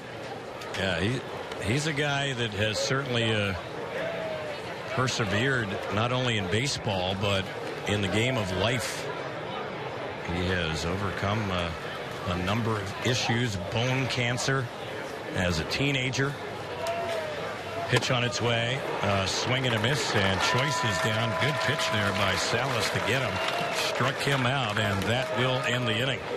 So no runs for the Rangers. They had a hit, no errors, and they leave a runner on. We are headed to the bottom of the 6th inning. It's still a 2-2 game in Tempe this afternoon on the Angels Baseball Radio Network and Fox Sports West.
Changes, pretty much wholesale changes here for Texas as we get set to go to the Angels bottom of the 6th inning, a 2-2 ball game. New pitcher Martere Garcia taking over for Jamie Wright. Pitching change sponsored by Irvine Auto Center's March Markdown Madness. Over 5,000 new and used vehicles to choose from. Huge markdowns all month long. Shop online at IrvineAutoCenter.com or visit them at the 5 where it meets the 405 at Lake Forest Drive in Irvine. At the plate for the Angels is Cowgill, and the first pitch from Garcia in there. It's a new catcher, Jorge Alfaro. New first baseman, Kyle Blanks. New shortstop in the ball game, and that is Hanser Alberto. And a new third baseman, Elliott Johnson. They also have Jared Hoying staying in the game in right field. And they have a new center fielder, Delino DeShields Jr. Yep. We saw Pops yesterday. Saw his dad coaching first base for the Reds yesterday. Yeah, he is a AAA manager for the Cincinnati Reds, Delino DeShields Sr. It's a pitch, it's a low. So the count, 1 ball, 2 strikes on Cowgill. Terry, like Pops, he can run a little bit. Hey, sure can. DeShields, guy who was very highly touted. He's moved around a little bit, but he had a season in the minors, 2012 season. He stole 101 bases. Followed that up with 51 the next year. Here's when it's fouled back behind the plate. Boy, it was like, get to first and go. Get to second, go. So a page out of his dad's book, no doubt. Well, there's not that many guys stealing 40 bases nowadays. Right. Let alone 100. 1 ball, 2 strikes to count on Cowgill. I'd like to see he and Billy Hamilton run a race. Yeah. Here's the pitch, and that one is outside. Well, Delino DeShields Sr. is probably telling Billy Hamilton in the Reds camp, hey, I think my son can get you. Of course. 2-2 the count. Angels have 2 runs, only 3 hits. Texas 2 runs, 5 hits, and each team has a 2-run homer for their run production. Here's a little shallow pop into center field. Camping under is DeShields. We're just talking about him. He makes the catch on that routine fly ball. It's a first out. We're talking about the Rangers, Terry, and how they need to have some healthy players to stay on the field, compete once again for the AL West division crown. And also talk about the depth that they've had through the years. Now, especially the way they have stacked their minor league system. It's been pretty impressive, and that's what Jeff Bannister inherits here also. A solid minor league system. Here's the pitch, and that one is low. And talking about Bannister, their manager, he kind of has a mantra here in spring training of never, ever quit. And it goes back to some of the things that he's had to endure, not in just becoming a major league manager, but some of the health issues that he's had in the past. Mentioned last half inning, bone cancer as a teenager. He needed multiple surgeries to avoid having part of his left leg amputated. He was temporarily paralyzed in a collision at home plate in a junior college game. He was actually paralyzed below the neck for 10 days back in 1983. He had 3 vertebrae that were fractured in a home plate collision. He recovered from that. So he's a guy that you really have to admire. And here he is after 29 years in the Pirates organization in virtually every role as an instructor, a coach, a player. Now he's a major league manager. And John Daniels of the Texas Rangers, right general manager, had no qualms whatsoever about who the right man was for that job. The kicker to the whole story of Jeff Bannister, he did get to the big leagues in 1991, came up as a pinch hitter. It was his only major league at bat, and he got an infield single. So a 1,000 career hitter at the major league level. There's a pitch in there for strike 3 and 2. I think in order to motivate his players, all he has to do is just go down the list. If you want to talk about toughness, perseverance, and having the right mindset to play the game and overcome some obstacles. Just go down the list. That's it. No words. Yeah, he can walk the walk. There's no doubt about that. Here's the 3-2 on Joyce, and he takes ball 4. It's good to see Matt Joyce once again staying there against a left-hander. So that's one thing Matt Joyce brings for the Angels, the ability to get on base. And still unclear, Terry, as to where might be the right fit for Joyce in terms of where he hits in that lineup. So Joyce is going to be lifted after getting the 1-out walk. Alfredo Marte will come in a pinch run for him. Marte spent a little bit of time in the big leagues with the D-backs last year. And mentioning Arizona, we'll see them tomorrow. Here's the pitch. That one is taken by Freeze for a strike. 0-1. Fans, today's game being brought to you by In-N-Out Burger. There's fresh and there's In-N-Out Fresh. Always the highest quality ingredients. Always made to order. Never compromised at In-N-Out. That's what a hamburger's all about. Why not stop in after today's game?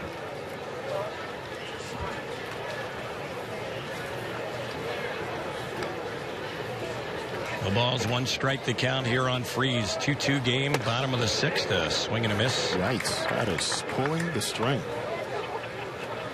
Young pitcher, not a whole lot of body, lanky out there, but does a good job there and a tremendous arm speed. Righty Mike Morin gets ready in the Angels bullpen. So Freeze is going, okay, I saw a pretty good fastball now. Also a good changeup. It's reaction time here. Garcia, the lefty, ready to come in with the 0-2, and it's on its way. And it didn't miss by much. A little bit outside. This is Garcia's 3rd appearance this spring. He's yet to give up any runs in limited action and in 2/3.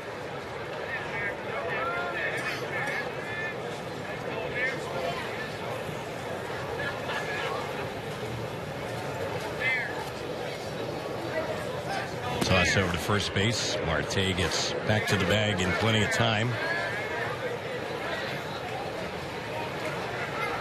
This Garcia on the mound for Texas, a guy who actually has pitched in Japan for a couple of seasons, but in the Japanese minors, where they treat you like spring training every day.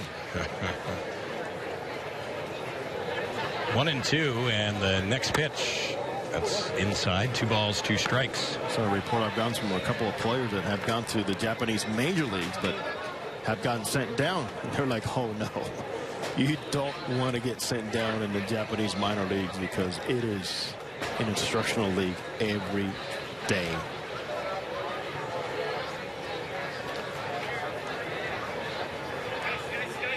Garcia's also been in the Minnesota Twins organization in the past. Left-hander set 2-2 on Freeze, and that's another breaking ball, and he got him swinging, struck him out. So what, pretty impressive on what he was able to bring a veteran hitter like David Freeze. Every part of the plate was utilized with the fastball, the changeup, and now the sharp breaking ball.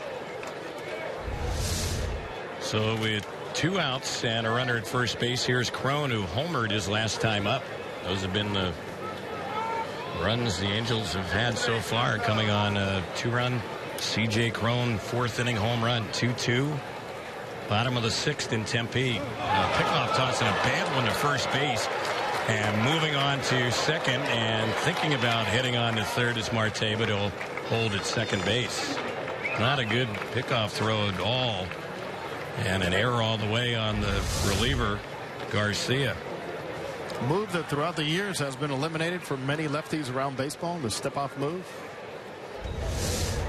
Let that one really sail like a 2-seam fastball running up and away. Let's pause for stations to identify themselves. This is the Angels Baseball Radio Network and Fox Sports West.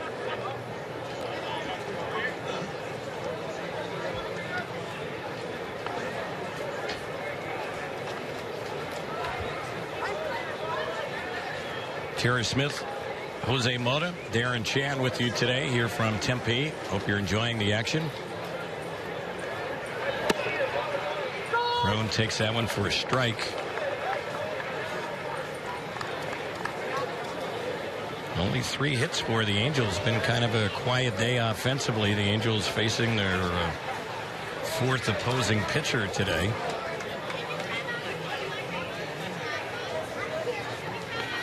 Jamie Wright, who worked last inning for Texas, had a 1-2-3 inning with a strikeout. And there's a pitch that evens up the count on Crone. 1-1.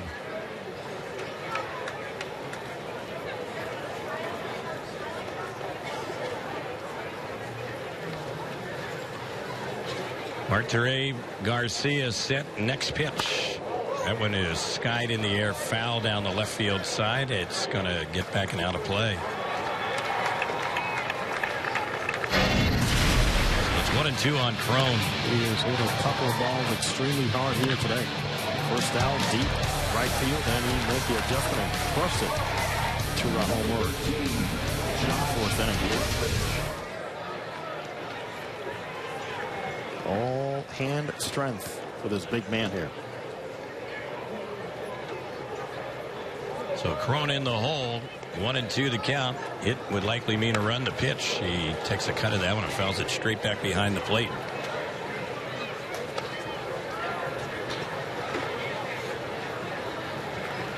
Rutledge waiting on deck.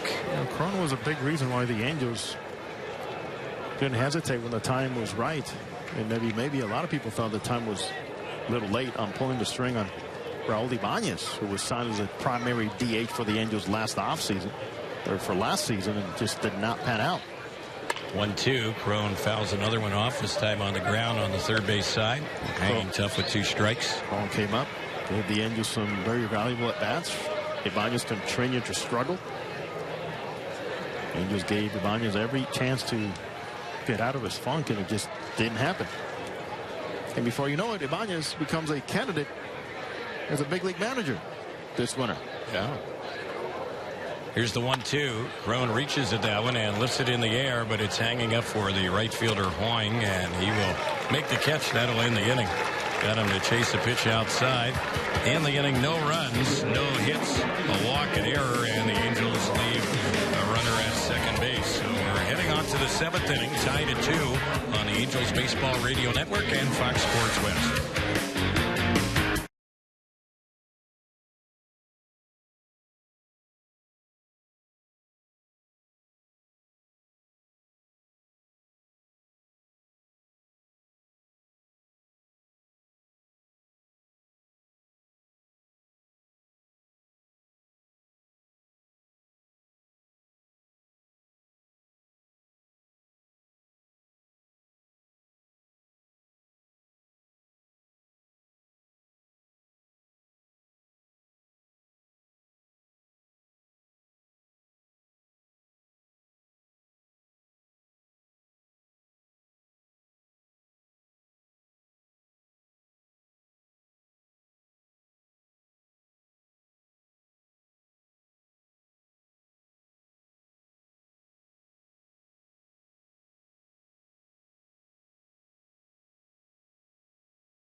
Don't forget the annual Angels 5K and Fun Run presented by St. Joseph Pogue Health will take place on Saturday, April the 11th. Now, participants will run a course through the Big A, receive a commemorative shirt, a 2015 5K medal, as well as a voucher to watch the Angels later on that evening. For more info and to sign up, visit angels.com/5K. Proceeds from the event will benefit the Angels Baseball Foundation. And the top of the 7th inning, it's being brought to you by Roto-Rooter. Leaky pipes, clogs, backups, bad water heater. Call Roto-Rooter at 1-800-GET-ROTO. And away go troubles down the drain. Number of changes for the Angels as we get set for inning number 7. Mike Morin is the new pitcher. Efren Navarro, the new first baseman. Staying in the ball game for the Angels, Alfredo Marte in right, and entering the game in left field, replacing Matt Joyce, is Mark Krause. Morin's first pitch in there for a strike on Elliott Johnson. And he was fooled on that one. Waves and misses that pitch badly for strike 2. Mike Morin became a valuable piece for the Angels bullpen. Came out of nowhere. And we'll have more about what Morin did for the Angels as a young pitcher. That, take this, he only pitched in 2 games, 2 innings last spring training. Before you know it, he becomes a key clog in that Angels bullpen. Consistent. He inherited the most runners on base and was terrific in not allowing them to score. Only 9 of 43 inherited runners scored against Mike Morin. Outstanding. And there's a pitch that is going to get Elliott Johnson. Morin just kind of eats him up in that at bat. Struck him out. He wasted no time. He's got a great combination. Sneaky fastball, gets on you very quickly, and a plus changeup. Johnson taking 1 pitch too many there, out on a called 3rd strike. So 1 away.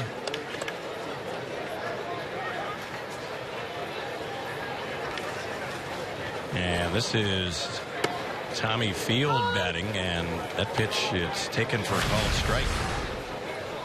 Mike Morin has made no secret about it. He wants to be the 7th inning guy. Now that the Angels are anchored with a terrific closer in Houston Street, a wonderful setup guy in Joe Smith, and the competition for inning number 7.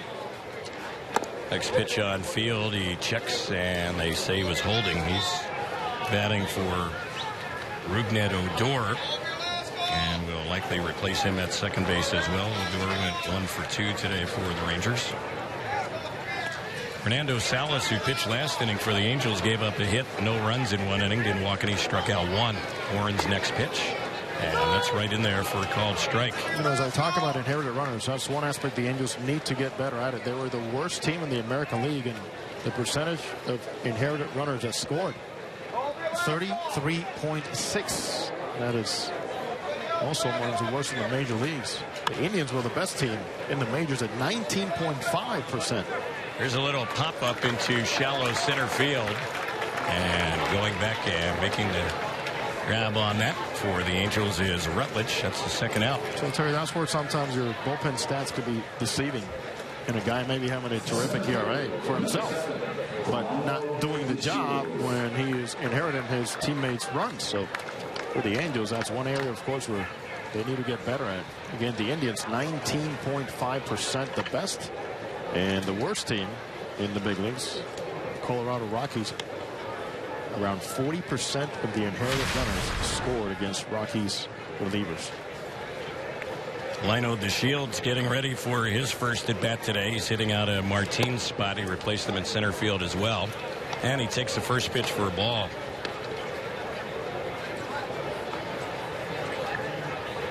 I want to remind those of you listening on our flagship station, Angels Radio AM 830, be sure to stay tuned immediately following today's game for Around the Diamond with Angels general manager Jerry Dipoto and Roger Lodge. Very nice. That's immediately following today's game right here on AM 830. Sure, Jerry Dipoto will have some information about the Angels that we're not able to provide. Some insight that we're not aware of. So stay tuned for that. At least we would think, right? Or you would think so. That one's fouled back on the right side, backing out of play. Maybe some semi-privileged information. Good stuff. All within the organization. Jared's got to be very pleased, and he's said it already, at least in the way things are going and how guys are going about their business. The health issues. Nothing major to report, thankfully.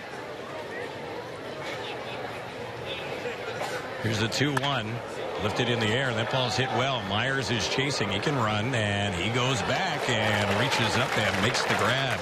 Boy, for a moment, you had to wonder if he was going to be able to catch that one, but he naps it, and he retires to Shields. One center fielder sits down another, and that will end the inning. That one almost knocked Myers off his feet. No runs, hits, or errors, nobody left. We're headed to the bottom of the seventh inning stretch time with the score tied at 2 on the Angels Baseball Radio Network and Fox Sports West.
Bottom of the 7th. It's being brought to you today by Rotolo Chevrolet in Fontana, the #1 Chevrolet dealer in California. Rotolo Chevrolet, pursuing excellence every day. So visit them at rotolo.com. New pitcher for the Rangers, their 5th of the day. His name is Luis Alberto Bonilla, and he replaces Garcia, who had a scoreless inning against the Angels last inning. First pitch, and Rutledge hits one sharply to the shortstop. Alberto playing there now for the Rangers. Will throw him out. So one pitch, one quick out here in the Angels' 7th. Cancel Alberto is part of the depth the Texas Rangers have in a very highly rated farm system. Young player, got to see him a lot on television here this past winter. And the kid behind the plate, as we talked about, Jorge Alfaro, is the one that Pudge Rodriguez, future Hall of Famer, said, keep your eyes on that young man from Colombia. So he was a friend of our good friend, Ernesto Frieri. Yeah. Boy, his eyes lit up when we talked about Frieri today. Here's the pitch, chopped on the first base side by Yarbrough. An easy play for Banks over there, and he'll solo to the bag. So Bonilla has gotten 2 outs in a hurry. Things that Pudge Rodriguez, Ivan Rodriguez was telling me about Alfaro behind the plate is things like he's got soft hands, he's got the size, he can run. He's been clocked at a 4-2 down the line at first base, and he's got some power. 21 years old from Cincinnati, Colombia. This is Jet Bandy getting set for his first at bat of the day. He replaced Buterin. He goes after the first pitch and fouls that one off on the third base side. Well, we've talked so many times, Terry, about the presence of a Mike Scioscia was his catchers, but nothing beats having a guy like Pudge Rodriguez teaching you.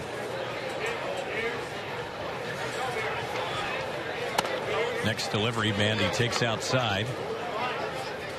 1 ball, 1 strike. Get Bandy himself under Mike Scioscia's tutelage has done a very fine job developing as a young catcher. This is just his third at bat so far this spring, looking for his first hit, and that one is taken for a strike. And again, not to take away, because you know, the grunt of the work goes to the minor league roving catching instructors. And all the time they put in with these prospects and trying to develop and break some old habits and introduce their minds to different things as they progress. Here's the next pitch on Bandy. He reaches for one, went down to go after it and lifts it in the air into left center, where DeShields will make the grab, and it will end the inning. So not much happening in the Angels' 7th. No runs, hits, or errors, and nobody left. 8th inning is coming up. Still tied at 2 on the Angels Baseball Radio Network and Fox Sports West.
Bring in lefty Jose Alvarez to take over.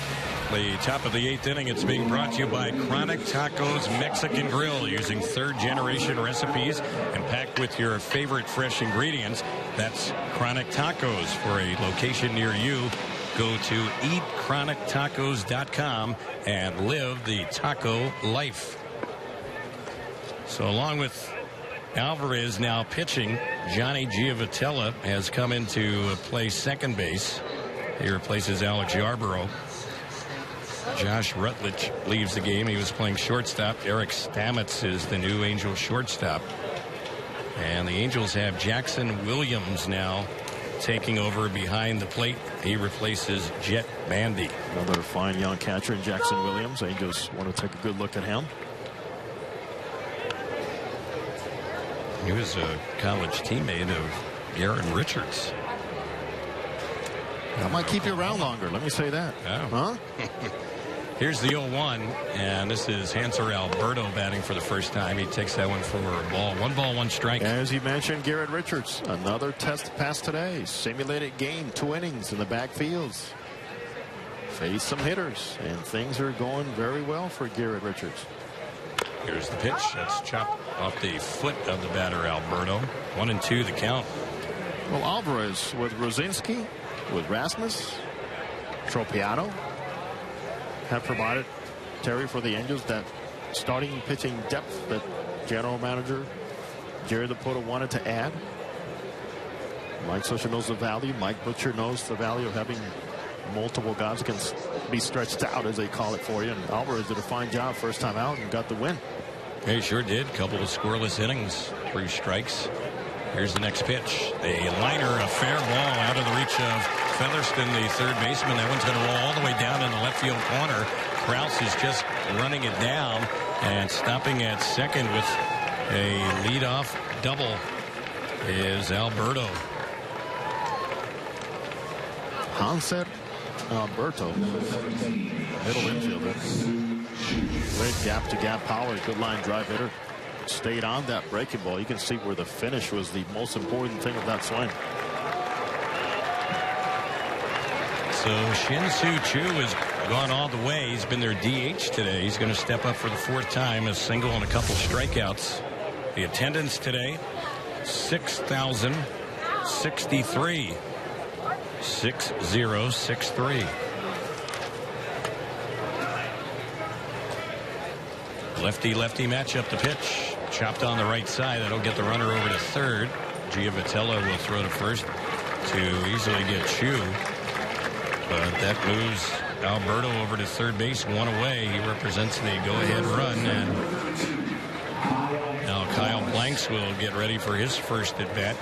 Took over for Mitch Moreland, and he's hitting on the cleanup spot. Oh, veteran player leading by example. All that dugout waiting there for Shin-Soo Choo, and he gets the job done.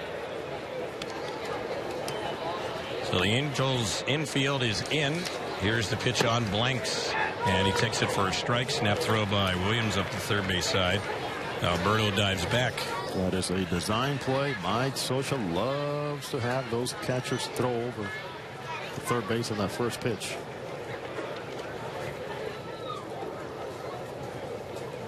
Kyle Blanks, a number of seasons with the San Diego Padres. Big guy, 6'6", about 285 pounds.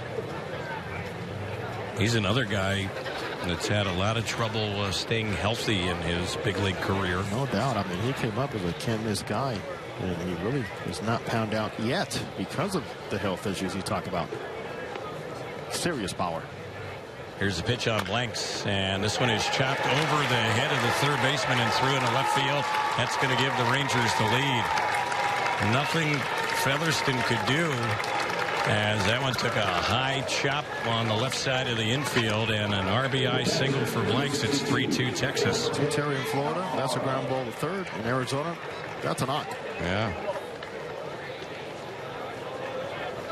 The value of putting the ball in play. Ever present there for Kyle Blanks. At third base, Alberto making sure that ball's going to get through before he takes off. So the catcher, Jorge Alfaro, is the batter. This is his first time up today, and the pitch, he cuts to that one, fouls it off on the right side, out of play. It's got a lot of power. Combination that many scouts, when they saw him originally as a third baseman shortstop before he signed. So it seems like this guy can play anywhere. And found his home as a catcher. Here's the pitch, and this one is tapped foul over on the third base side. No balls, 2 strikes. Alfaro with good power, 35 home runs in the minors over the last 2 years. He is a free swinger.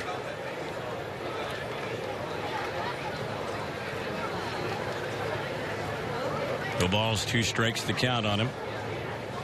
Regarded as one of the top prospects in the Rangers organization. Here's the pitch. A little pop into shallow center field, and that's going to fall in for a bloop hit. Moving up to second will be Blanks. That one wasn't hit all that hard, but in between Myers and Marte. And a single in the third hit of the inning for Texas puts runners at first and second with 1 away. Right fielder stepping up, Jared Hoying.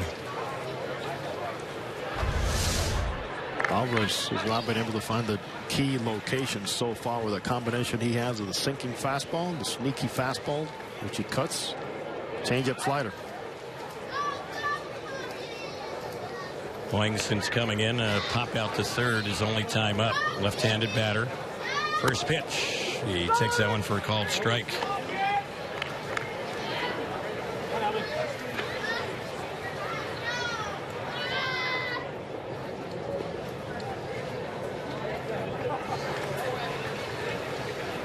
Three to 2 Texas. We're in the 8th. Here's the next pitch, and a fastball misses inside. Love to see Alvarez go out there and not have to use all of his pitches in a short amount of time and hopefully get stretched out a little bit more. As we mentioned, he went 2 innings last time out, which was his first time out. Next delivery, a little low and away with that one. 2-1 to count.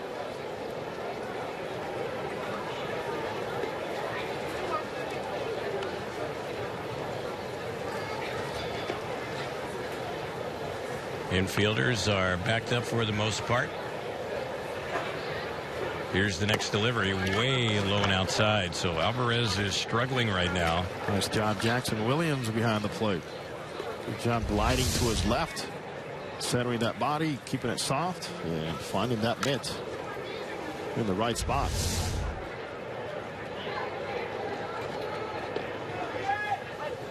Williams, who's behind the plate, he has yet to have a bat this spring, so getting some rare playing time here in the early going pitch. And that one is inside. The fastball misses. So it's a walk, and now they have him loaded. Alvarez has faced 5 batters and retired only 1 of them here, so he's in trouble. And now in damage control mode. And the call has been made to the Angels bullpen already. Those pitches, which are so limited this early in the spring, are getting up there. Angels have Vinny Pastano and Houston Street listed as relievers today, so we'll see if we might see either one of them. There's a pitch that's low. Michael Choice, the batter. 1 ball, no strikes.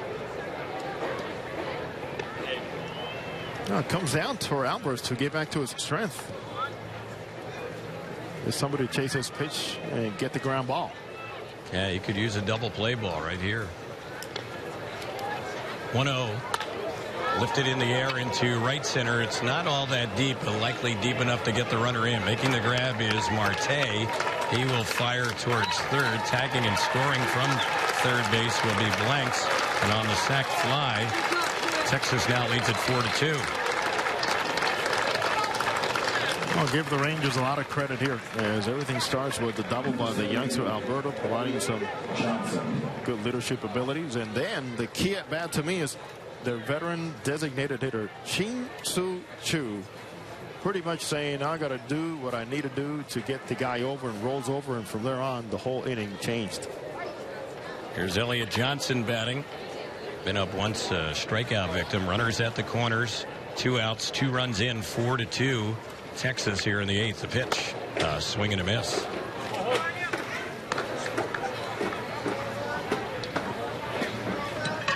Angels have Albert Suarez warming up right now.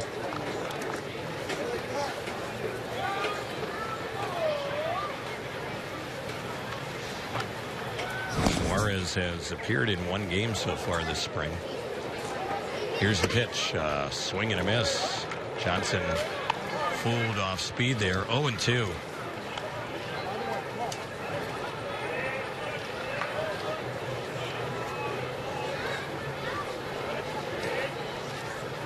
At this point, don't be afraid to throw it again.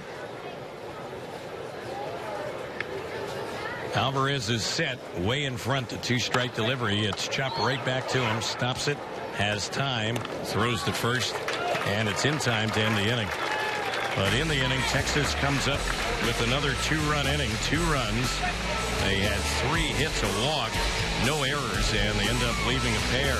Angels have some catching up to do. We're going to the bottom of the 8th inning. It's 4-2 Rangers on the Angels Baseball Radio Network and Fox Sports West.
sixth or eighth inning, I should say. We go here in Tempe, and Terry, you want to do that many more innings? Well, I don't know if it would take a few more for the Angels to win. I'm all in, Jose. Just remember, you're recovering. It's okay. It's only spring training. So the batter will be Featherston to lead off the bottom of the eighth against Bonilla, who had a 1-2-3 inning against the Angels in the bottom of the seventh. And the first pitch, a little bit low. 1 ball, no strikes, 4-2 Texas. The bottom of the eighth inning being brought to you today by Rotolo Chevrolet in Fontana, the #1 Chevrolet dealer in California. Rotolo Chevrolet, pursuing excellence every day, so visit them at rotolo.com. 1-0 delivery misses. 2-0 the count. Featherston has had a hit and 2 times up. He's gone all the way today at third base. These young players, man. Opportunity knocks. You go ahead and take advantage of it. Mike Soja had played his regular players 3 consecutive days, including the trip to Goodyear yesterday. Those guys came out here and worked hard, had an early day, and went home. And then come the guys that are trying to make the ball click. 3 balls, no strikes on Featherston. So you want to know a good sign when your number's low? That's a good sign that perhaps you can be on the team. Here's the next pitch. That's a called strike. If you look at baseball history, a lot of teams have retired low numbers. Yes, they have. So there's some teams that are not going to have many numbers left. Right. There's a pitch that is outside, and that's ball 4. So Featherston starts it off, leadoff walk. Angels will have the tying run coming to the plate. Sherman Johnson is going to be the batter. So he is hitting out of the leadoff spot, as it turns out. Sherman Johnson is an impressive young player. Plays third base like the shortstop. And the fact that he did play some games at shortstop, has played a lot of shortstop, but also provided some pop with the bat. Nice short stroke from that side last year at A-ball. Kind of reminds you a little bit of a left-handed hitting Howie Kendrick. That's a good point. The toss over to first base, and diving back to the bag goes Featherston. We'll be checking out the Dodge out-of-town scoreboard for you. And it's brought to you by the 2015 Dodge Challenger. Cars that were made to be driven. Just go to Dodge.com or visit your local dealer to learn about exciting offers now available. As Johnson takes the strike, the count 1 ball, 1 strike. Sherman Johnson at the plate. Love to see him get into something to the big part of the field here. Here's the next pitch, and he checks on that one. They say he was holding. It's one thing you look for young players in is early pitch recognition. And here's an example here. He's committed to swing, swing, swing, then all of a sudden pull back. Pitch recognition means you let it go. You saw the spin. It's going to be a ball. Next one on Johnson. He takes that one with 2 strikes, and he took a strike, struck him out looking. They didn't recognize that one well enough. That was a changeup. Outstanding job there by Bonilla. Yeah, that pitch froze him right there, and Johnson is retired. Ran it back over the plate.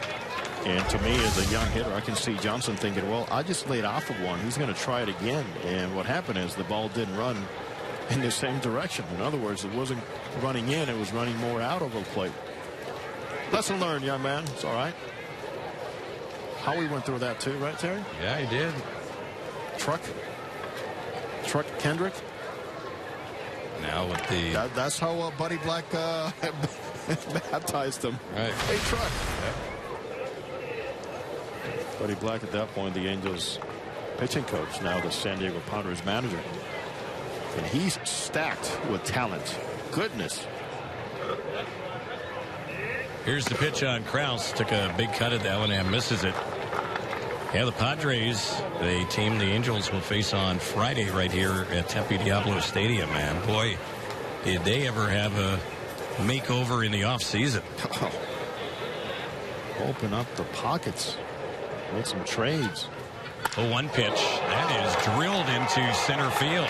DeShields is going back, still back, still back. And that ball is out of here. Krause blasts it out just to the right of the batter's eye in center field. A 2-run homer, and just like that, we're tied at 4.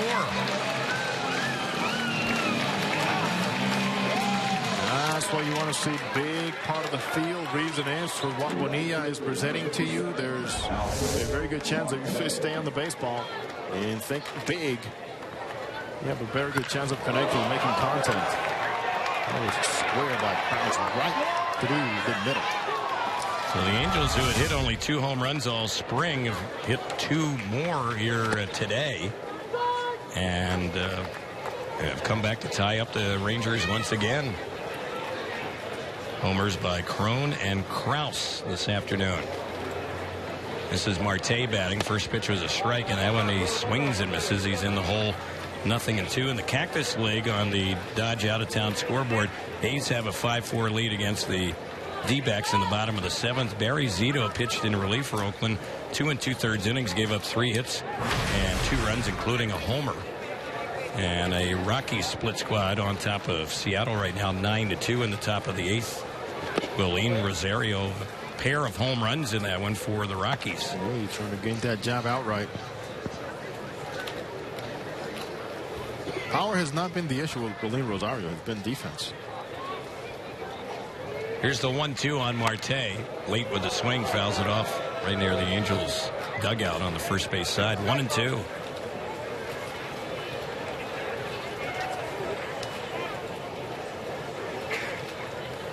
Bonilla giving up the 2-run homer in this inning. It's been the only hit he's allowed in his 2 innings of relief. There's one fouled back behind the plate.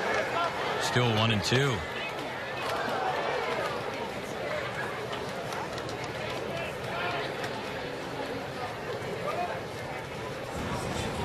Like Vinny Pistano is now up in the Angels bullpen.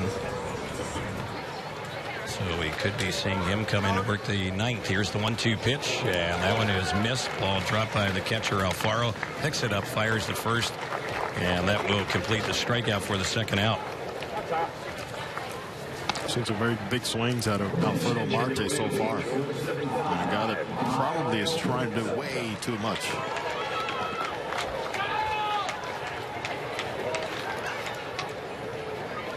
This is Kyle Kubica, who's going to bat for David Freese. Freese was the cleanup man and DH today. He went 0 for 3. Pitch on Kubica. Taken low and inside for a ball. Another good day at the plate for David Freese. Robbed in the first inning of a ground ball to shortstop. Line drive to right, even though he struck out in the 6th inning. He continues to make some good passes. Next one on Kubica. He fouls that one off over by the Angels dugout. Terry, we can confirm that David Freese has looked better than at any point last spring so far here.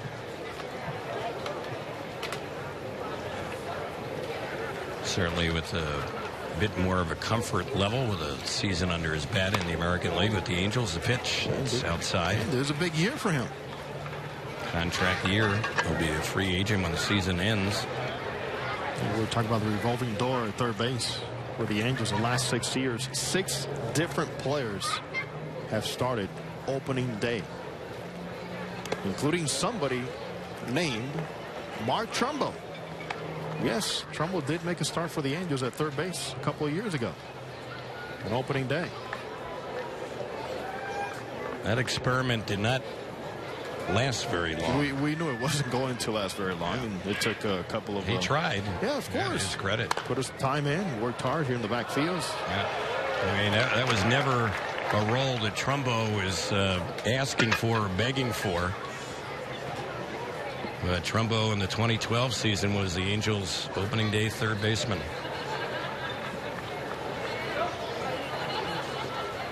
Three-two pitch. That's waved and missed by Kubica, and he is down on strikes. So strange inning of sorts where Benet ends up striking out the side, but in between that, a 2-run homer to tie up the ball game off the bat of Mark Krause.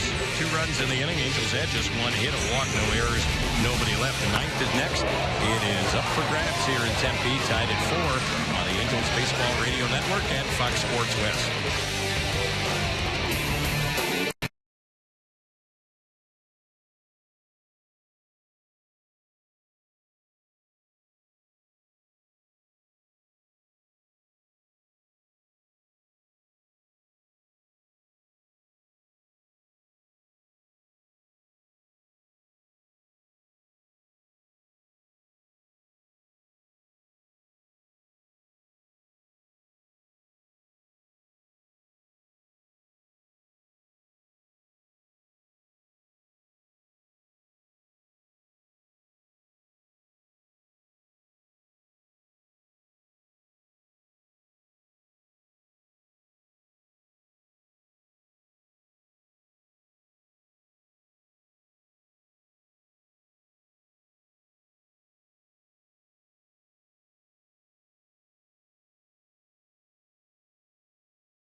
Angels make a few changes. Sherman Johnson stays in the game at third base. Roger Kieschnick has now taken over in center. And the new pitcher is Vinny Pastano. Pastano so far this spring has pitched 2/3 of an inning, and he has not allowed any hits or runs. So he works the ninth in a 4-4 game. Field is the first batter here for Texas. He's gone 0 for 1 since coming in, batting out of the 9-hole. First pitch, right in there for a called strike. Vinny Pastano, sling man. This guy has a very healthy arm and sweeping slider that he uses at both sides of the plate. Here's the next pitch. That's a pop-up on the right side, shallow right center. Let's see who's going to call for it. It's the right fielder, and that's Marte. He makes the catch with Giavotella not too far away from him for the first out. Pastano replacing Alvarez. And Alvarez worked 2 innings today for the Angels. And he ended up allowing 3 hits, 2 runs. They were earned. He walked a batter, struck out a batter. Pastano, Mike Socha referring to him a couple of days ago, says he's so glad to see him back on track after the injuries that followed him the last couple of seasons. Showed the Angels great stuff after the trade. Yeah, for the Angels last year, Pastano had an ERA of 0.93 in 12 games, including striking out 13 batters in 9 2/3 innings and allowing only 5 hits. So good to see him back where he belongs, Southern Cal. Shields fouling the first pitch off. The numbers on Alvarez, just 1 inning of work for him today. Gave him credit for an extra inning, but he came in to work the 8th inning after replacing Mike Morin. Morin worked 1, 2, 3, 7th inning today.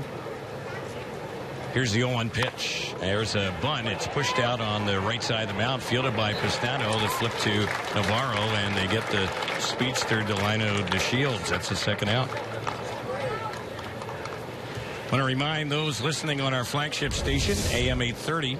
Be sure to stay tuned after today's game for Round the Diamond with Angels general manager Jerry Dipoto and Roger Lodge. That's immediately following today's game on AM 830. Great job by Vinny Pastano getting off the mound. No panic, starting with the baseball and getting the speedster into Shields. Here's the pitch. Lifted in the air into right field. Should be an easy play for Marte. He's under. He'll squeeze it. And Pastano sets him down in a hurry here in the top of the 9th. 3 up and 3 down. Bottom of the 9th we go. A run would win it. We're tied at 4 on the Angels Baseball Radio Network and Fox Sports West.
MLB.TV Premium, the #1 live streaming sports service, is now available. Join the millions of subscribers. Watch every out-of-market game live in true HD on over 400 devices. Visit MLB.TV for details.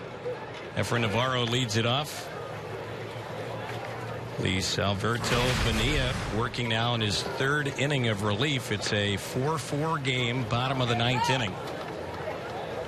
And here's the pitch on Navarro. This is his first at bat today. He takes that one for ball 2. 2 balls, no strikes.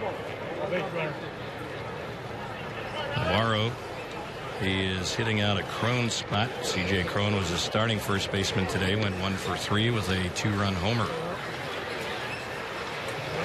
Next delivery, swing and a miss. 2-1.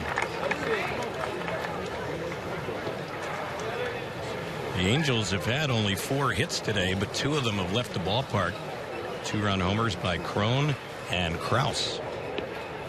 The 2-1 pitch, fouled back behind the plate. Jose is headed downstairs for post-game duties. We're told if the Angels fail to score here in the bottom of the 9th inning, we will play a 10th inning, and that will be it.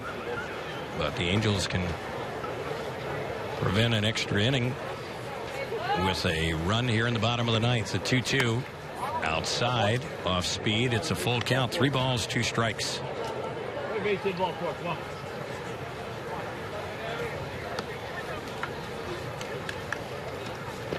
Giovitella is waiting on deck. It'll be his first at bat of the day, and Navarro tries to hold up on that 3-2 pitch and went around, struck him out. So that's the 4th strikeout in the game for Bonilla, who did give up the 2-run homer last inning that allowed the Angels to tie it. And here's Giovitella.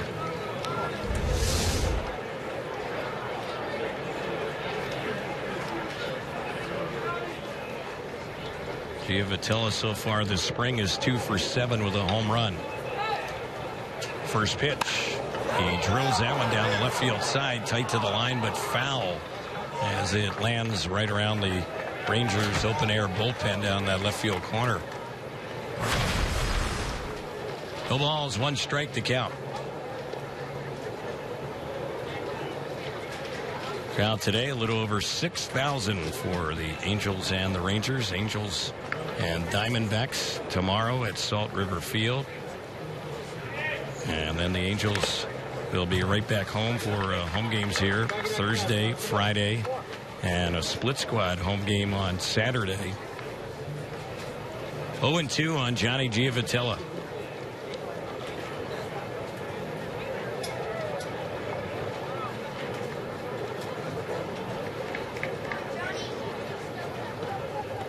Here comes the 2-strike pitch. Low and outside. 1 ball, 2 strikes.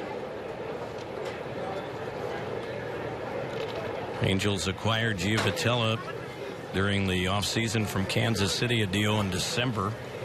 He was in just 12 games with the Royals last year, spent most of the year at AAA. Takes that one inside. 2-2 the count. Only 5'8", Johnny Giovitella, former 2nd-round pick of the Kansas City Royals.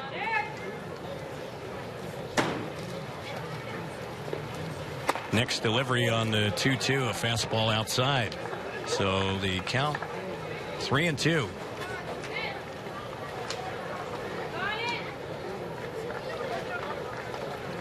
Eric Stamets waiting on deck. And he has yet to bat today. Payoff pitch. Giovitella lifts one high, hits it well into left field. That ball is out by the wall, and it's off the wall. He'll easily get to second base with a ringing double here in the bottom of the 9th.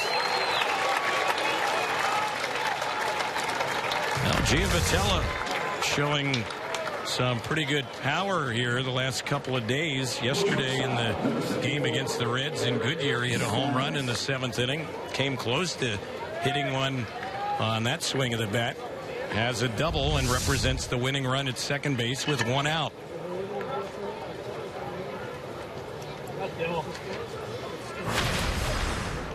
Stamets will be the next batter. Here's the pitch. And that one is on the outside corner. That's a called strike. Stamets has had one at bat this spring, and he got a triple. Young player was in Double-A last year. The pitch, that's a called strike on the outside corner. 0-2 the count. Stamets is kind of more known for his fielding ability. He hit just .235 last year, but he's very good defensively in there. He grounds one through the left side for a base hit. Giovatello will only be able to advance to third, but the Angels now have the winning run at third base with only one out here in the bottom of the ninth. Stamets 2 for 2 this spring. Guy not known for his bat, as I mentioned, but so far they can't seem to get him out in limited at bats.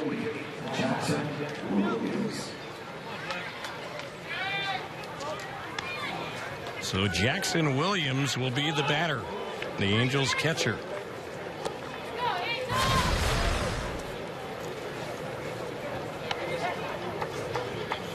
Williams can be a hero here, and what a opportunity for him. His first game of the spring and his first at bat of the spring. Winning run at third base. Infield, medium depth, and the pitch in there for a called strike. Of course, they're thinking they might be able to turn a double play with the Angels catcher batting. But Williams is a guy who has good speed, even though he plays the catching position.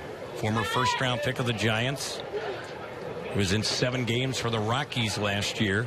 Angels claimed him off waivers the offseason, and he was around a bunt right there and ended up holding up on that one.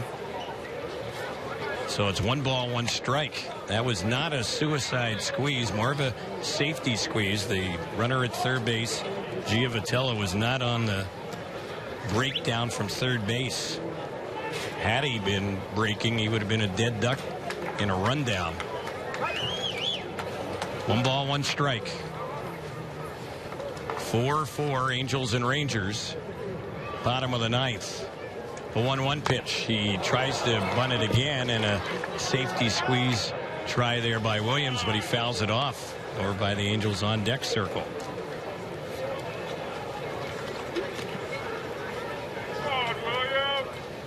Roger Kieschnick is the batter waiting on deck. He's yet to bat today.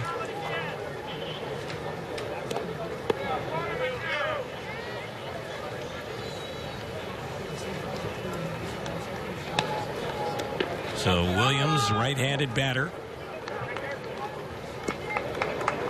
Mentioned earlier, former college teammate of Garrett Richards at the University of Oklahoma.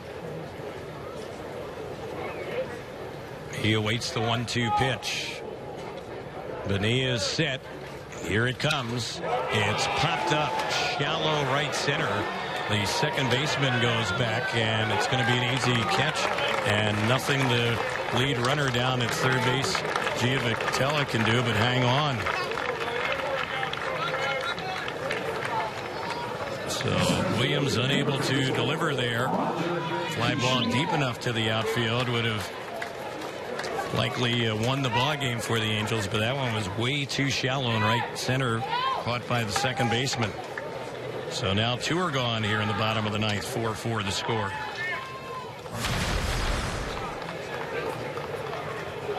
And Kieschnick stepping up. He's had 1 hit and 5 at bats this spring, left-handed hitter. And the first pitch on Roger Kieschnick, that's in there for a called strike.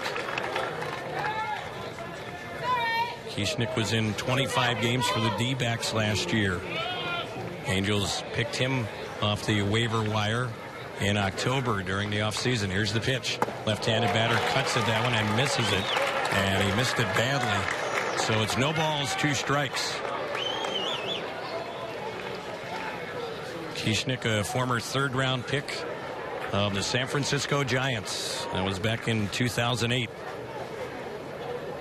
He's in the hole. 0-2. Runner at first goes, and the pitch chopped foul on the right side. So Stamets will have to go back to first base. Well, the last 3 games, the Angels have dropped some heartbreakers in the late innings would like to get a hit right here and win one with a walk-off hit in the bottom of the ninth. Here's the next two-strike delivery, and again it's fouled off, so Kieschnick is hanging in there. 0-2.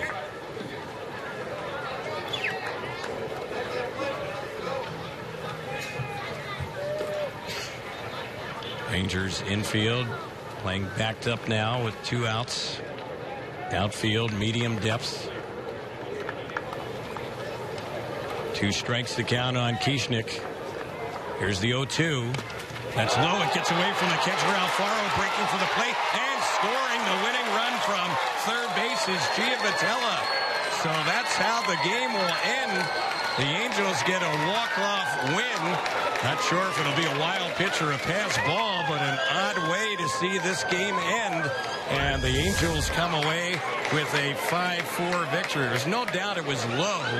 Probably be a wild pitch, but the catcher Alfaro was unable to keep that one in front of him. And he really should have. He just didn't do a real good job blocking that ball. And the Angels will post the victory in a very unusual way here in the bottom of the ninth. They will score a wild pitch, and that's how the ball game will end. So the Angels able to get the winning run in the bottom of the ninth and never held a lead the entire ball game and win it with 2 outs in the bottom of the ninth inning.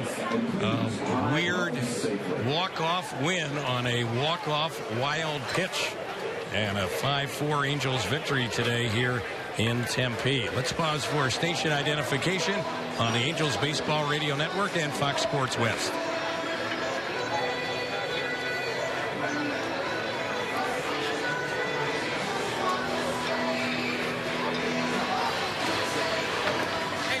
Angels come away with the victory. Let's go down to Jose and Angels manager Mike Scioscia. Thank you, Terry. Mike, what you wanted to see out of Hector Santiago and what eventually you saw, how do they compare?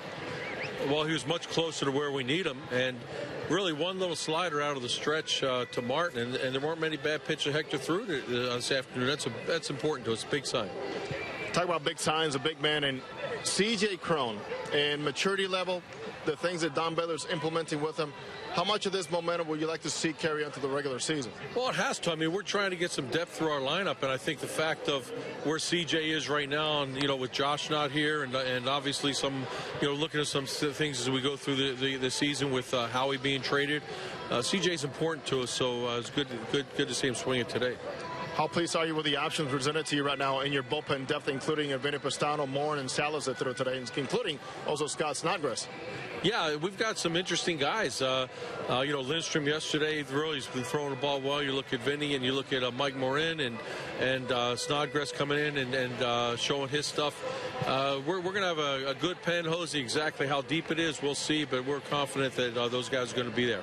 We also know there's some guys that are going to be there for you. These guys vying for a spot as a backup infielder.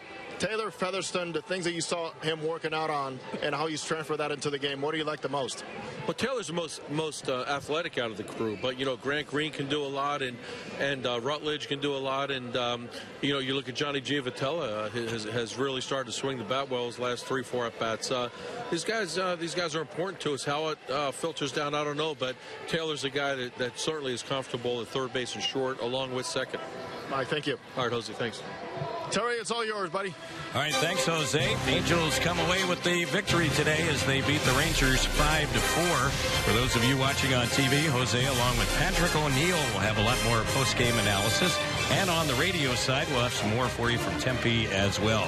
This is the Angels Baseball Radio Network and Fox Sports West. It's Mark.